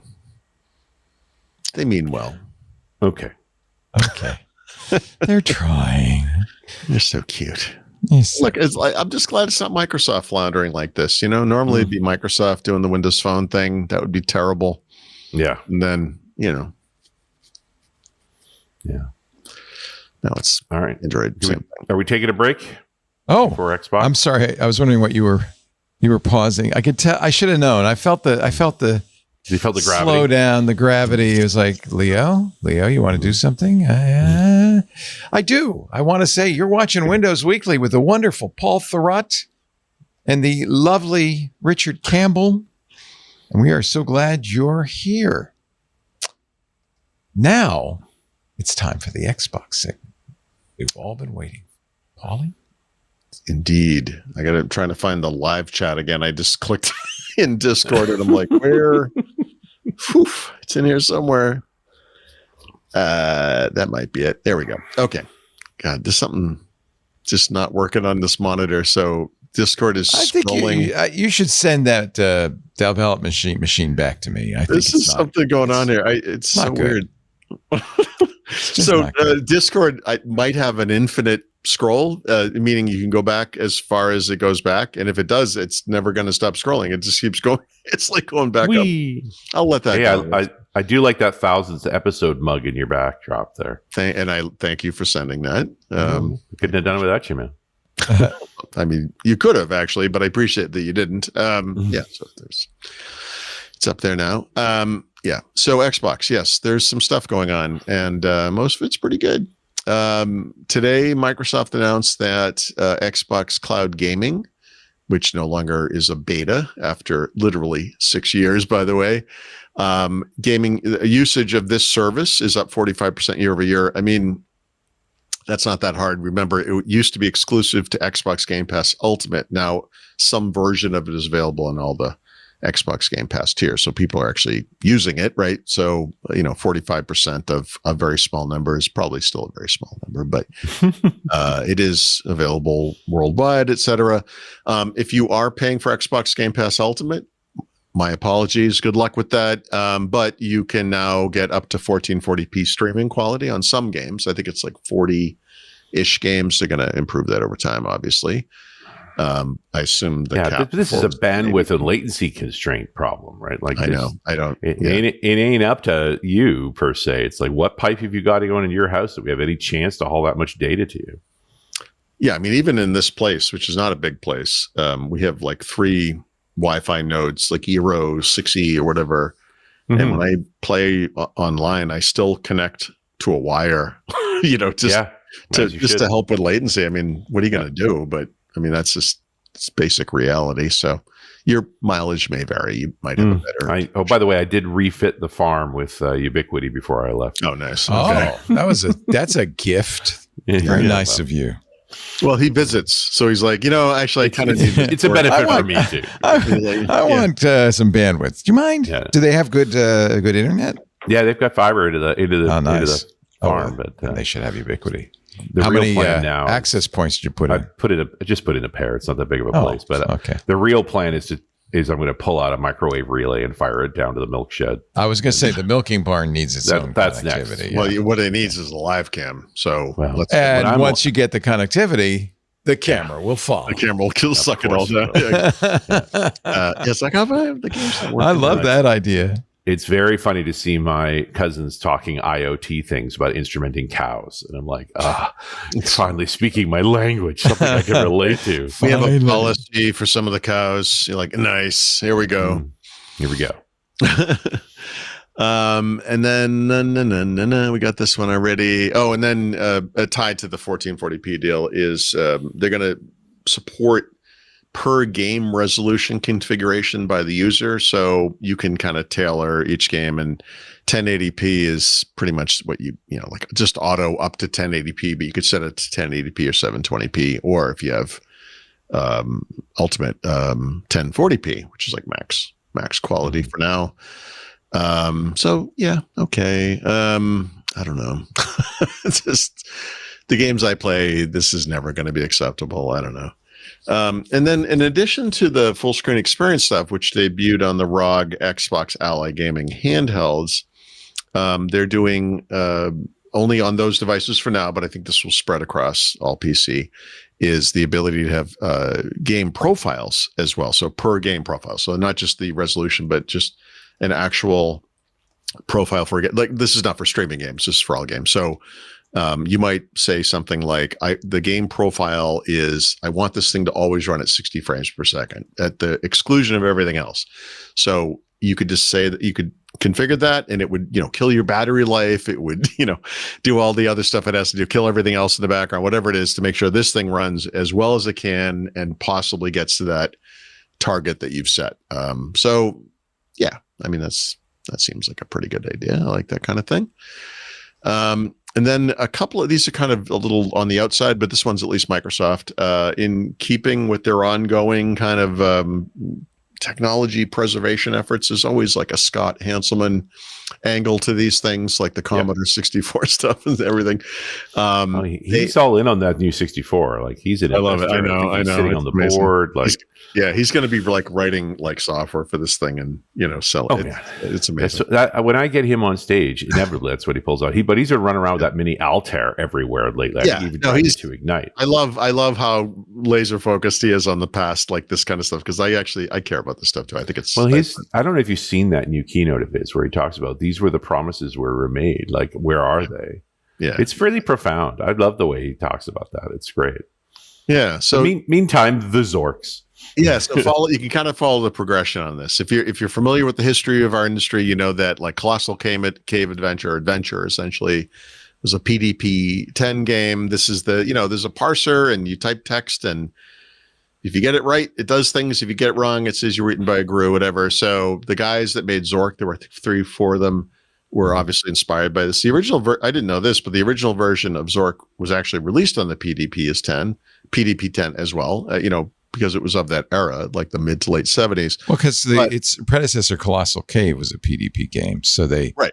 But I mean, so I didn't knew that's where the market was. I didn't know that at the time. Like, I never knew that until now. Right. But to me, the thing about Zork that's interesting is these were some of the first big games that ever came out on like what we called microcomputers at the time, or personal computers, meaning the Commodore 64, the Ataris, the Apples, the IBM PC when that arrived, et cetera.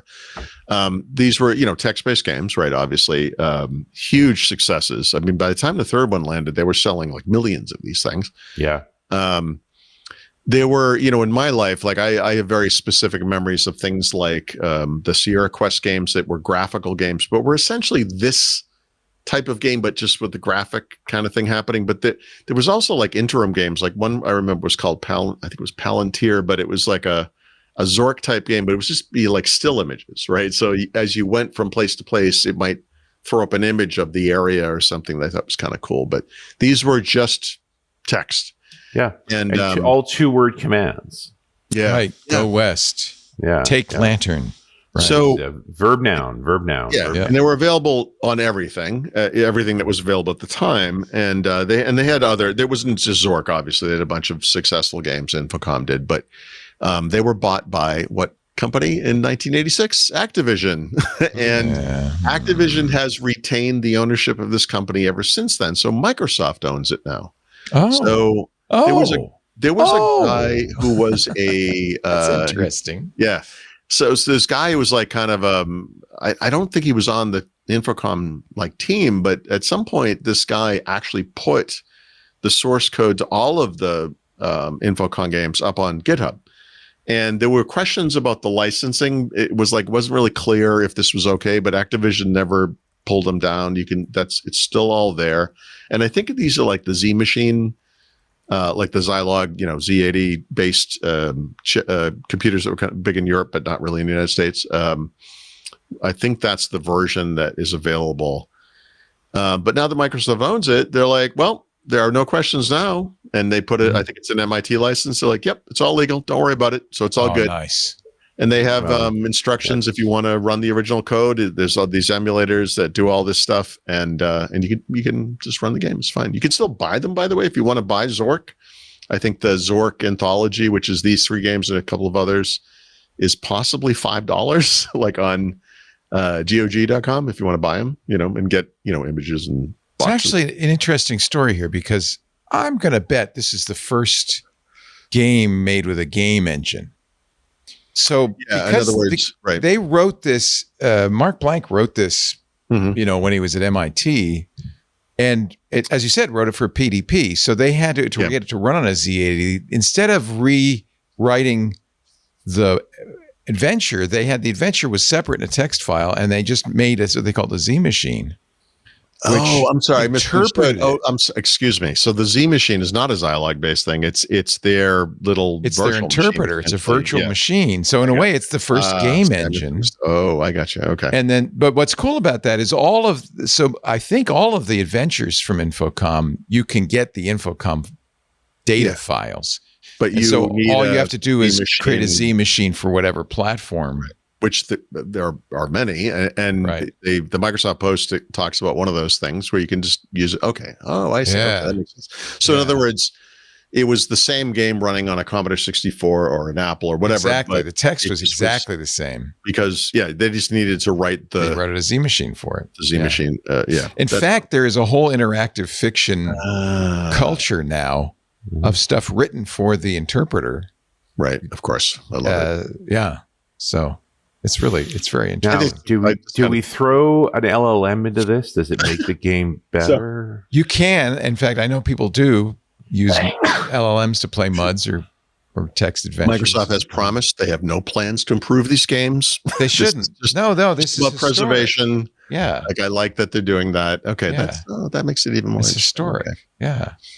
It's a work of art, really. Yeah. It is. You're right. It is just preserving art. And the best graphics are the ones that are inside your head. 1981 or whatever year this was. I played the original Colossal Cave that this was based on. A friend, it was on CompuServe. Mm-hmm. It originally was just called Adventure. Yeah, right. And then there was the 651 point adventure, and then there was the Colossal, but it was on CompuServe, and CompuServe was paid by the minute. So I couldn't play it as much as I wanted to, but I had a friend who worked at Atari who gave me the Atari account, which had unlimited time. Yikes. Oh, that's amazing. I spent many hours drawing maps, doing the whole thing. Oh, exactly. I used to do this with video games all the time. I still have hand-drawn maps from. Yeah. Do you still have them? Wow. Yeah. Oh, yeah. Yep. Now you can feed it to Nano Banana, and you can make make a nice infographic out of it. Yeah, exactly. I might actually do that. That's a great idea. I love it. Interesting. Okay. And then, excuse me, a little further outside of Microsoft, Google and NVIDIA have partnered to bring GeForce Now FastPass to new Chromebook and Chromebook Plus buyers. So remember, Google had Stadia and then they didn't. Mm-hmm. So, we're not going to see too much in the way of like native games that run on a Chromebook. Obviously, you can have Android games, and then I suppose there could be some world of web kind of something games, but game streaming is kind of the bigger deal. And so you'll get a year of this service. So GeForce Now is obviously, well, maybe not obviously, but it's NVIDIA's game streaming service. There are different tiers. And this is one where you get pretty good quality and you get in pretty quick. And it's not like unlimited, but it's 10 hours of ad-free gaming with priority access to the queue every month for 1 year. So, and up to 5 hours rolling over if you don't use them. So that's kind of nice. Yeah, it's good. So there you go. All right. Very nice. Gentlemen. Oh, I never did the... What? I meant to have another app pick. It's all right. I have too many picks. You've got time because I'm going to tell everybody why they should join Club Twit right now. Okay? So please be my guest. If you want to add an app pick, go right ahead. Meanwhile, folks, it's that time of year, the most wonderful time of year, when you want to give generously from your heart to the people who make the biggest difference. Sure, there's the Girl Scout ringing the bell at the grocery store for the Salvation Army, or I'm confusing cookies. And anyway, there's a Santa Claus on the corner who's got a kettle. And all of those are important, but I would hope that you would also consider supporting this fine institution that we call Twit. Our club, we call it first of all, it's not tax deductible. So I want to make that very clear because we are not a nonprofit. But when you support us, you encourage more programming. You encourage us to continue the programming we're doing. And it's really important to us. 25% of our operating costs come from the club. And as 2026 plays out, I suspect that number is going to go up. It's going to have to. And that means you need to join, if you will. We're making it easy. We've got a great coupon on the site through Christmas Day for 10% off the annual plan. That's a big savings, more than a month off. There's also a 2-week free trial, so you can get an idea of what it's like.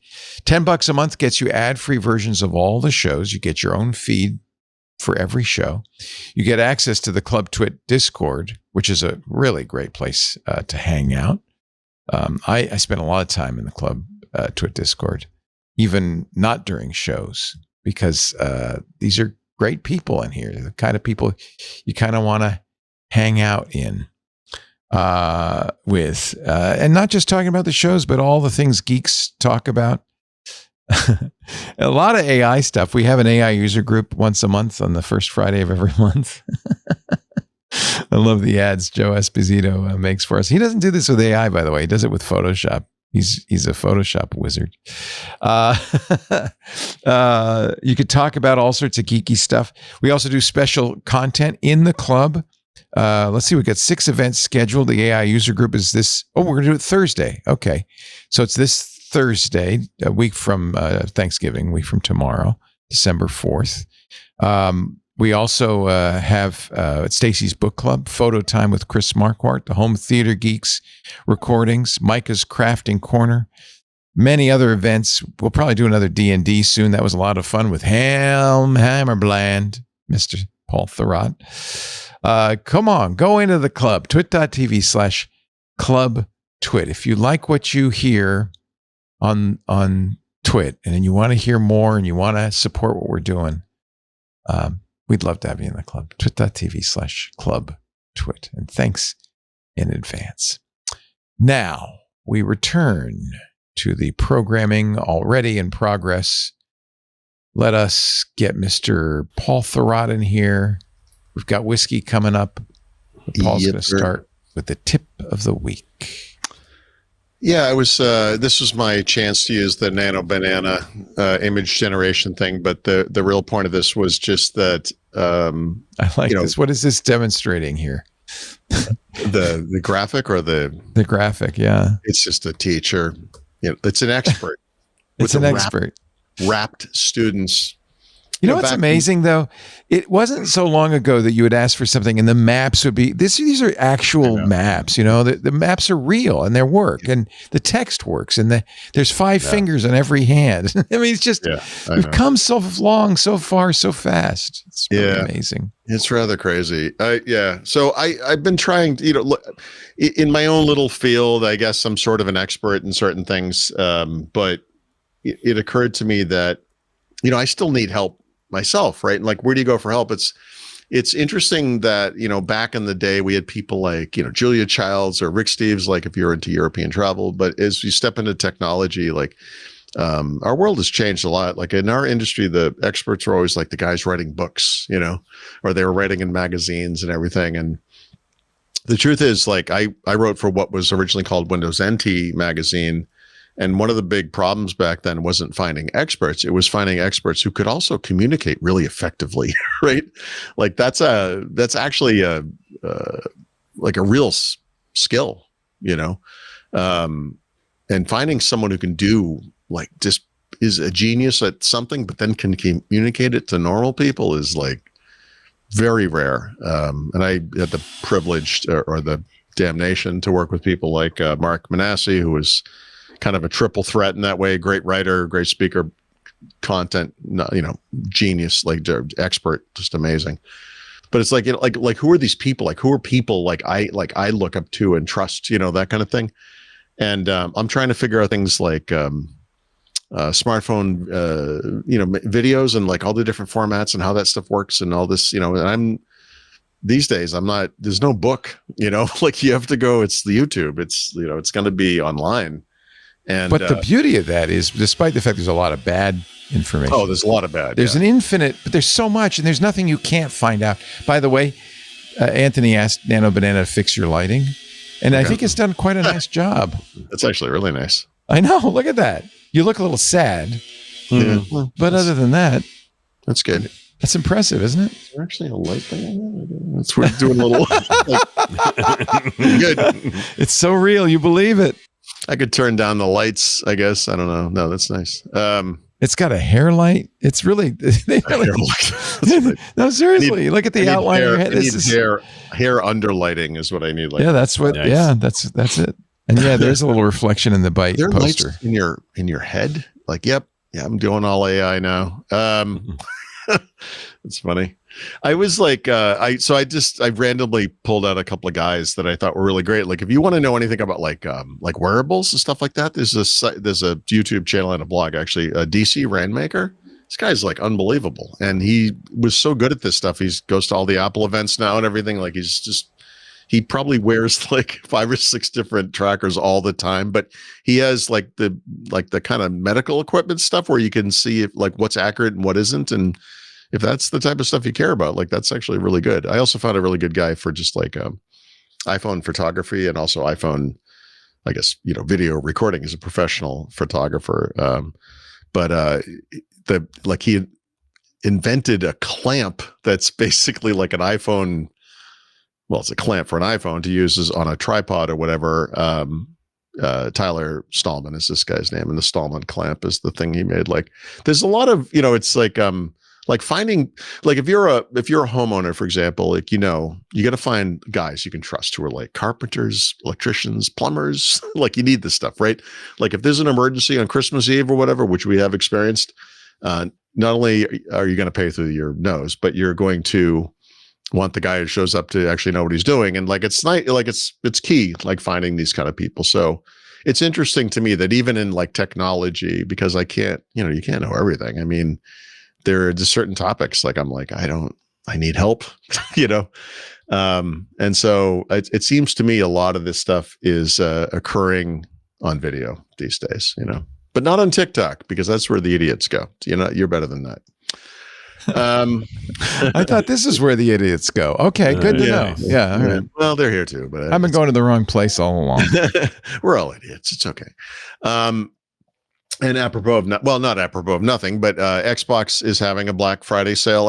I've just started going through this, but if you haven't, there are games like Borderlands 4, 20% off. The new Doom game is 50% off, etc. It's worth looking at this. I got to go look at Steam and Epic. I'm sure these other companies are also having Black Friday type sales. So just something to know about real quick. And then a couple of like AI browser type things. So Microsoft, as you probably know, is doing Copilot mode at Microsoft Edge. Even if you don't use Edge, but using Windows 11, it's worth launching Edge. It will tell you that it's updated, right? And you can step through the little wizard thing. All these are all new AI features. Right now, you can sign up for 2 kind of experimental features in Edge that require Copilot mode. One is called Journeys and one is called Actions. And the reason you would do this is not so much because maybe you're going to switch to Edge. Like, that's not really it. Although, I don't know, maybe you are going to switch to Edge. I don't know. But Microsoft is rolling these kinds of features out in Windows and in the browser, and they tend to hit the browser first. So Actions is literally the agent-based capability where this thing will do tasks on your behalf, right? In this case, using websites.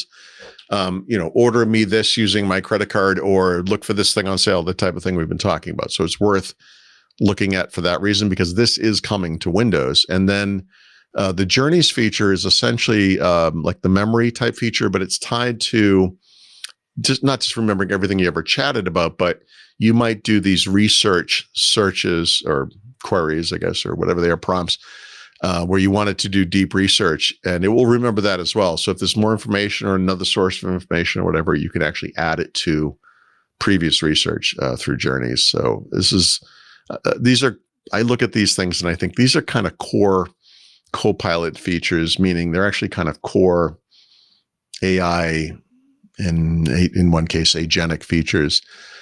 This is kind of a good way to experiment with this stuff, right? Before it gets into Windows. So it's worth looking at. The ultimate destination here is Windows, right? Of course. But yeah, I mean, it's here because not everyone uses Windows. So I suppose at some point we'll see this, be on the Mac. It will be probably on mobile or whatever. So you can access it through Edge that way too, I guess. But, but whatever. It's kind of a low impact way to do it. And I should say, you actually have to sign up to get into the thing now. It's like a preview.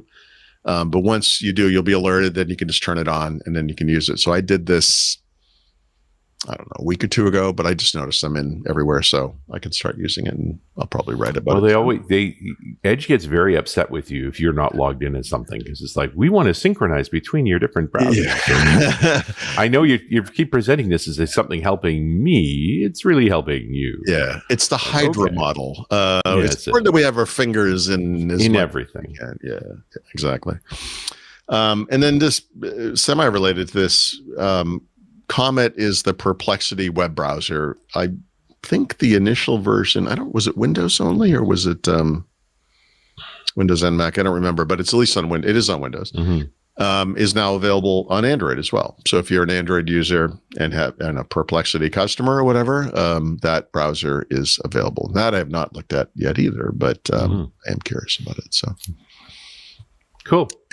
And then, sorry, real quick, we have a lot of time. I just saw the .NET team has just announced they're doing an Agentic Modernization Day on December 9. And so this is going to be a free one-day virtual event. So if you're interested if you're a .NET programmer and you're curious about how's .NET going to embrace these agentic patterns and et cetera, this is the launch of that. So you can see what's going on there. This is what Visual Studio 2026 is all about as well, right? We've been hit with a lot, but I think everybody's still trying to get their feet under themselves right now. So what does all this mean? Yep. Okay, Richard, I think you're up, my friend. Yeah, and it's that time of year. I think it's 5 or 6 years in a row now that I've done a Christmas Gifts for Sysadmin shows. And if you're going to do that, you should invite both a Snow and a Claus. Nice. So, yeah. So Rick Claus and Joey Snow, both from Microsoft, and they've shifted around teams and things. And they also make their own podcast called Patch and Switch, which I occasionally crash and harass them on. Very, sysadmin focused. And we've gotten really competitive over the past few years about these gifts. Like, we literally make a new OneNote doc as soon as we finish the show to start building our list for next year. So it's literally just a round robin, each of us presenting a gift, trying to make the others laugh. It ended up being 6 each, so 18 presents. Some of them are very inexpensive. Some of them are not. Some of them are like, you should upgrade to this, or this is a silly thing for your desk. I think one of the ones I went with was the dumpster fire pen holder. Right, because this stuff that people can relate to. It's like, and people are frustrated trying to get gifts for sysadmins, and so this is just an easy way to add that, to bring that in. We've done it year after year. And this was another banger. If you go to the website, all of the links to all of the products are there, and so practical, not practical, expensive, inexpensive, but stuff that the administrator in your life will love. Love it. I always enjoy this episode. It's a lot of fun. Yeah. It's a keeper. Now, I'm ready for some whiskey. Yes. I promised something Australian, and this one hit me in the face. because I got it at a rum distillery, which is confusing. I'm up here near Brisbane in the right at the border between Queensland and New South Wales. There's 2 states in Australia. The problem is this time of year, and I've never had to experience this before, New South Wales is on daylight savings time and Queensland is not. And so literally I can walk 2 blocks and the time on my phone changes. Like it's madness right now. But I had an opportunity to spend some time with Troy and Charlotte Hunt. That's Troy Hunt of Have I Been Pwned fame, who lives up here in Surfers Paradise. And he invited us to lunch at the Husk Distillery, which is this rum distillery in the northern part of New South Wales.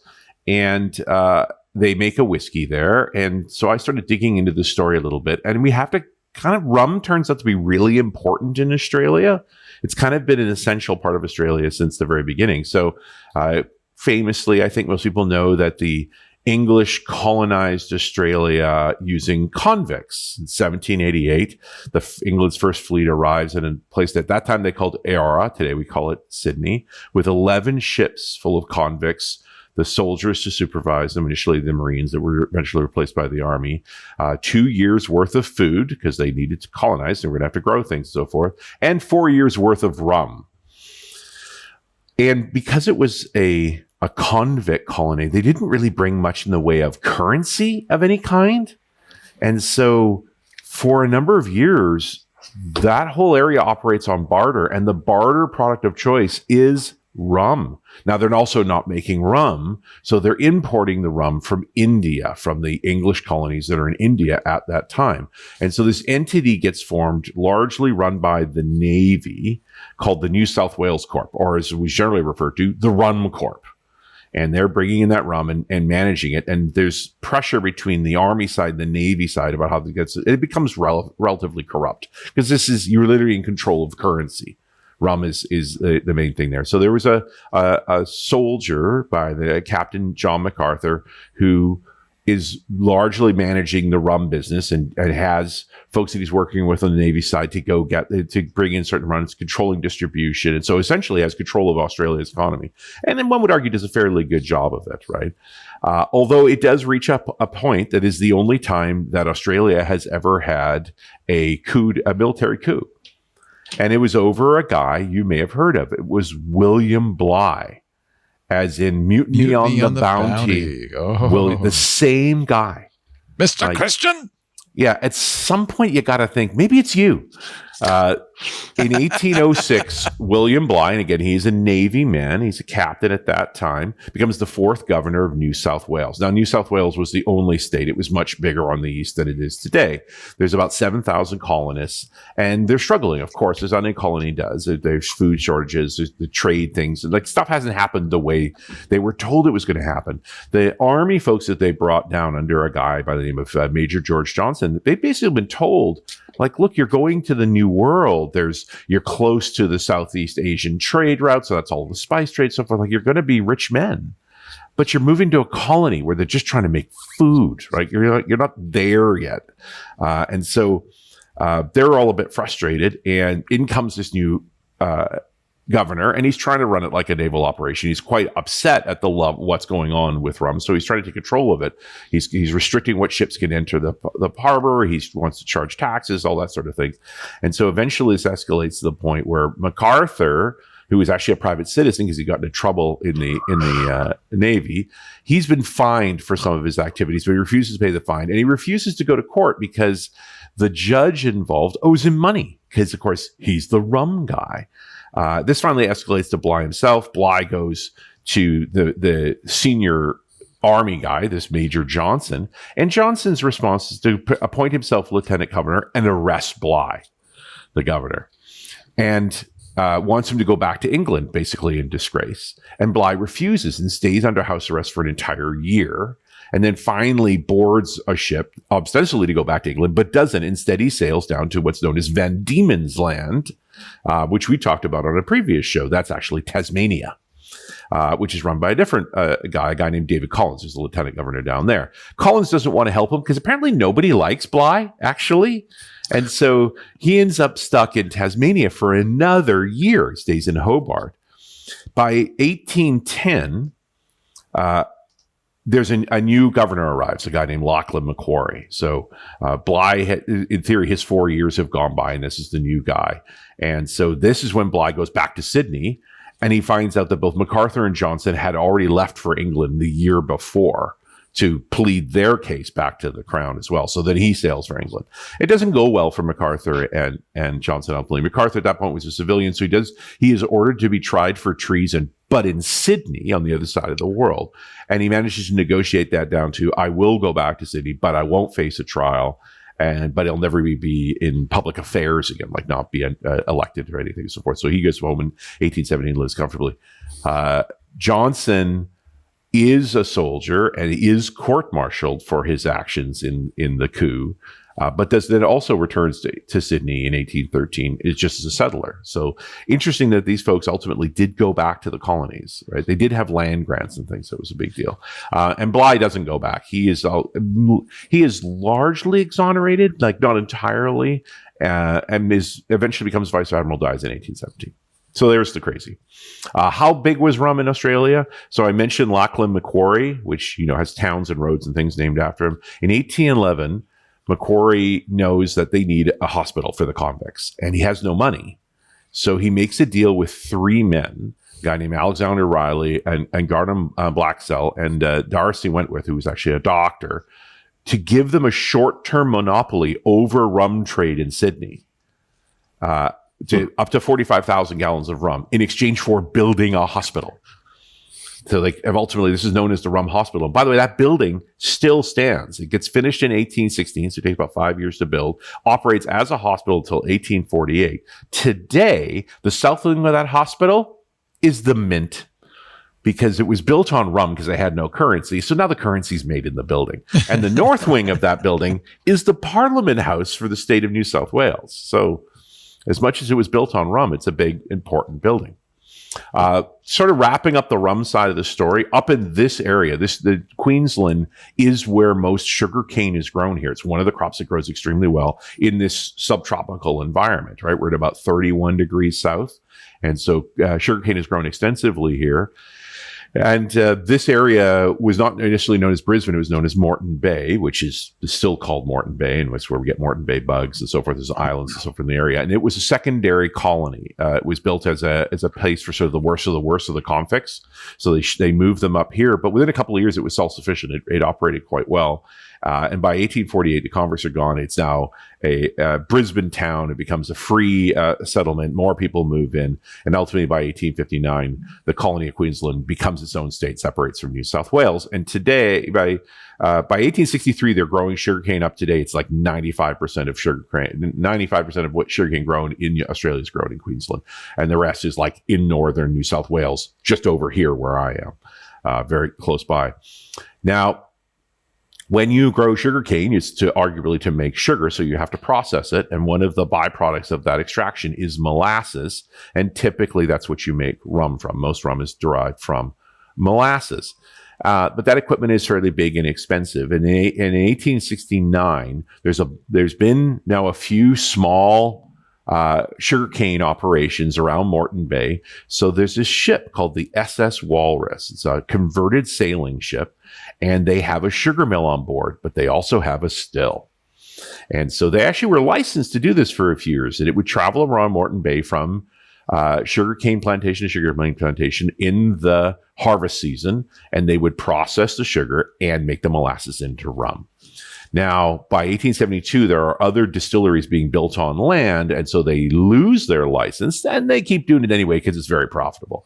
That eventually goes south as they're trying to flee from the authorities. They're trying to stop that, and the ship is ultimately salvaged in 1876 and eventually is dismantled in 1884, and that still is removed from the ship and becomes part of the Beenleigh distillery, which is still operational today and arguably is the oldest running distillery in Australia. Now, clearly there were other operations before that, because it was part of the reason that the SS Walrus was shut down. But Beeline today is still in business, which is pretty cool. It's not the best known rum distillery, but it's still out there. In fact, there's 90 different rum distilleries in Australia. But we were going to tell a story about the Husk Distillery, the one I actually got to. And they call themselves a farm-to-bottle operation, because this is Paul and Mandy Messenger, who own a sugar plantation. So they were already making sugar, and they have cattle and so forth in an area called Tumblegum, near Mount Warning. This is northern New South Wales. This is one of the few places not in Queensland that grow sugar. Mount Warning, by the way, is an old shield volcano. So this is very volcanic soil. It is awesome for growing. And it's only about 80 kilometers south of Beenleigh, where the original rum distillery is. So this is, you're close enough to the equator here that the sunlight doesn't vary very much. The sun is up here at about 4:30 in the morning, which is why they don't have daylight savings time here, because for what? Like, it doesn't do anything. So wintertime's about 10 hours of daylight. Summertime's about 14 hours of daylight. The winters tend to be dry, and they're relatively warm. It never freezes here, really. And quite humid summers, as we're starting to get into now, where it's pretty hot.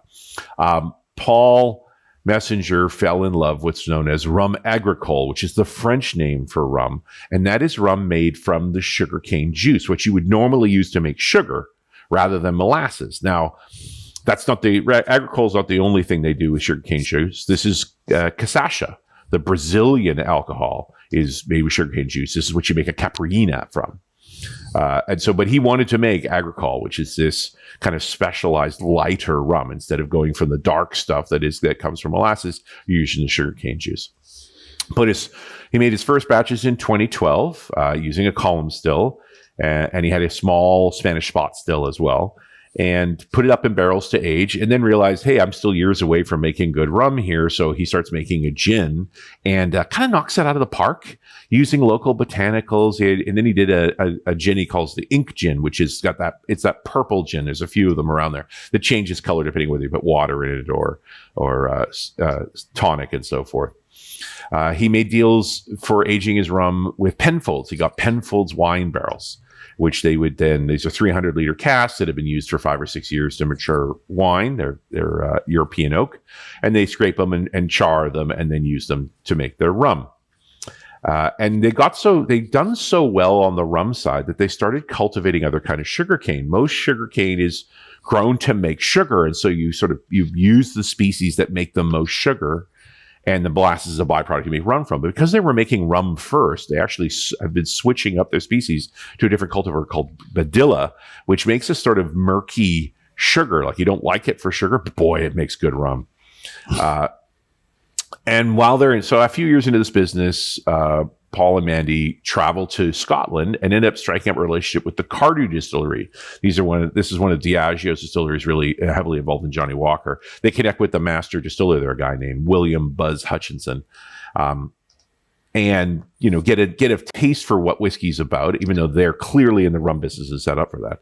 But coincidentally, the following year in 2017, Cyclone Debbie, which is what they call hurricanes down here, and they do spin the other way because of Coriolis effect, hits this area very heavily, and their farm is under 4 meters, 12 feet of water.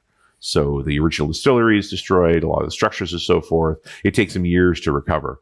But while that's going on, they've been working with Cardew. So they order a Forsyth still, the first Forsyth still in Australia, 6,000 liter. This is from Rothes in Scotland. It's meant for making whiskey, but it'll perfectly well to make rum. Pot stilled rum is a thing, and almost all agricole or cachaça is made pot still style rather than column still wise.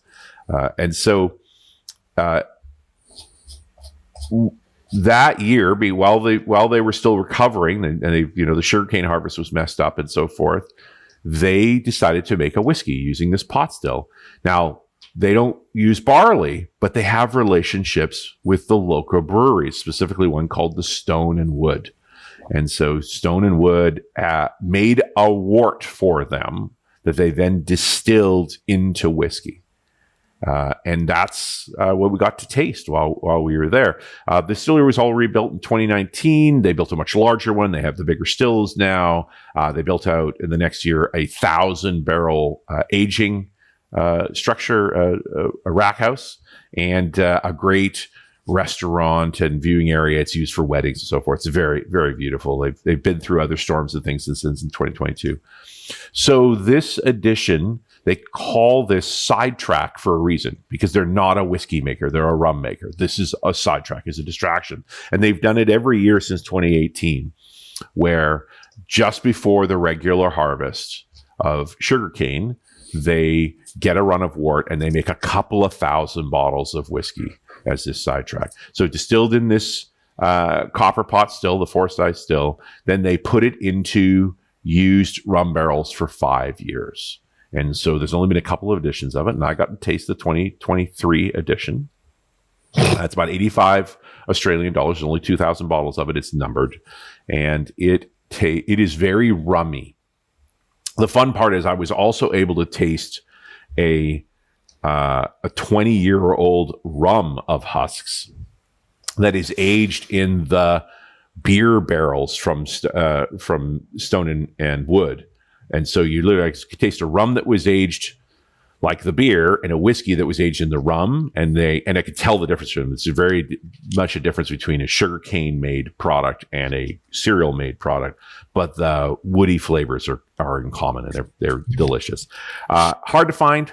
Like I said, there's only 2,000 bottles. You'll probably have to come to Queensland or come to the Huss Distillery to get it. Again, at $85 Australian. It is the craftiest of craft whiskeys. Only made once a year, limited release. And by the way, their rums are phenomenal. And you should, if you are a rum person, and I am not. I mean, I respect a good daiquiri, but when these guys also make very small batches of craft rum from sugarcane from that farm. They are literally farm to bottle in that operation right there. And you're not going to find that in very many places. They can't make millions of liters. They make tens of thousands of liters. And it's a fantastic product. It was a great experience. Now I want some rum.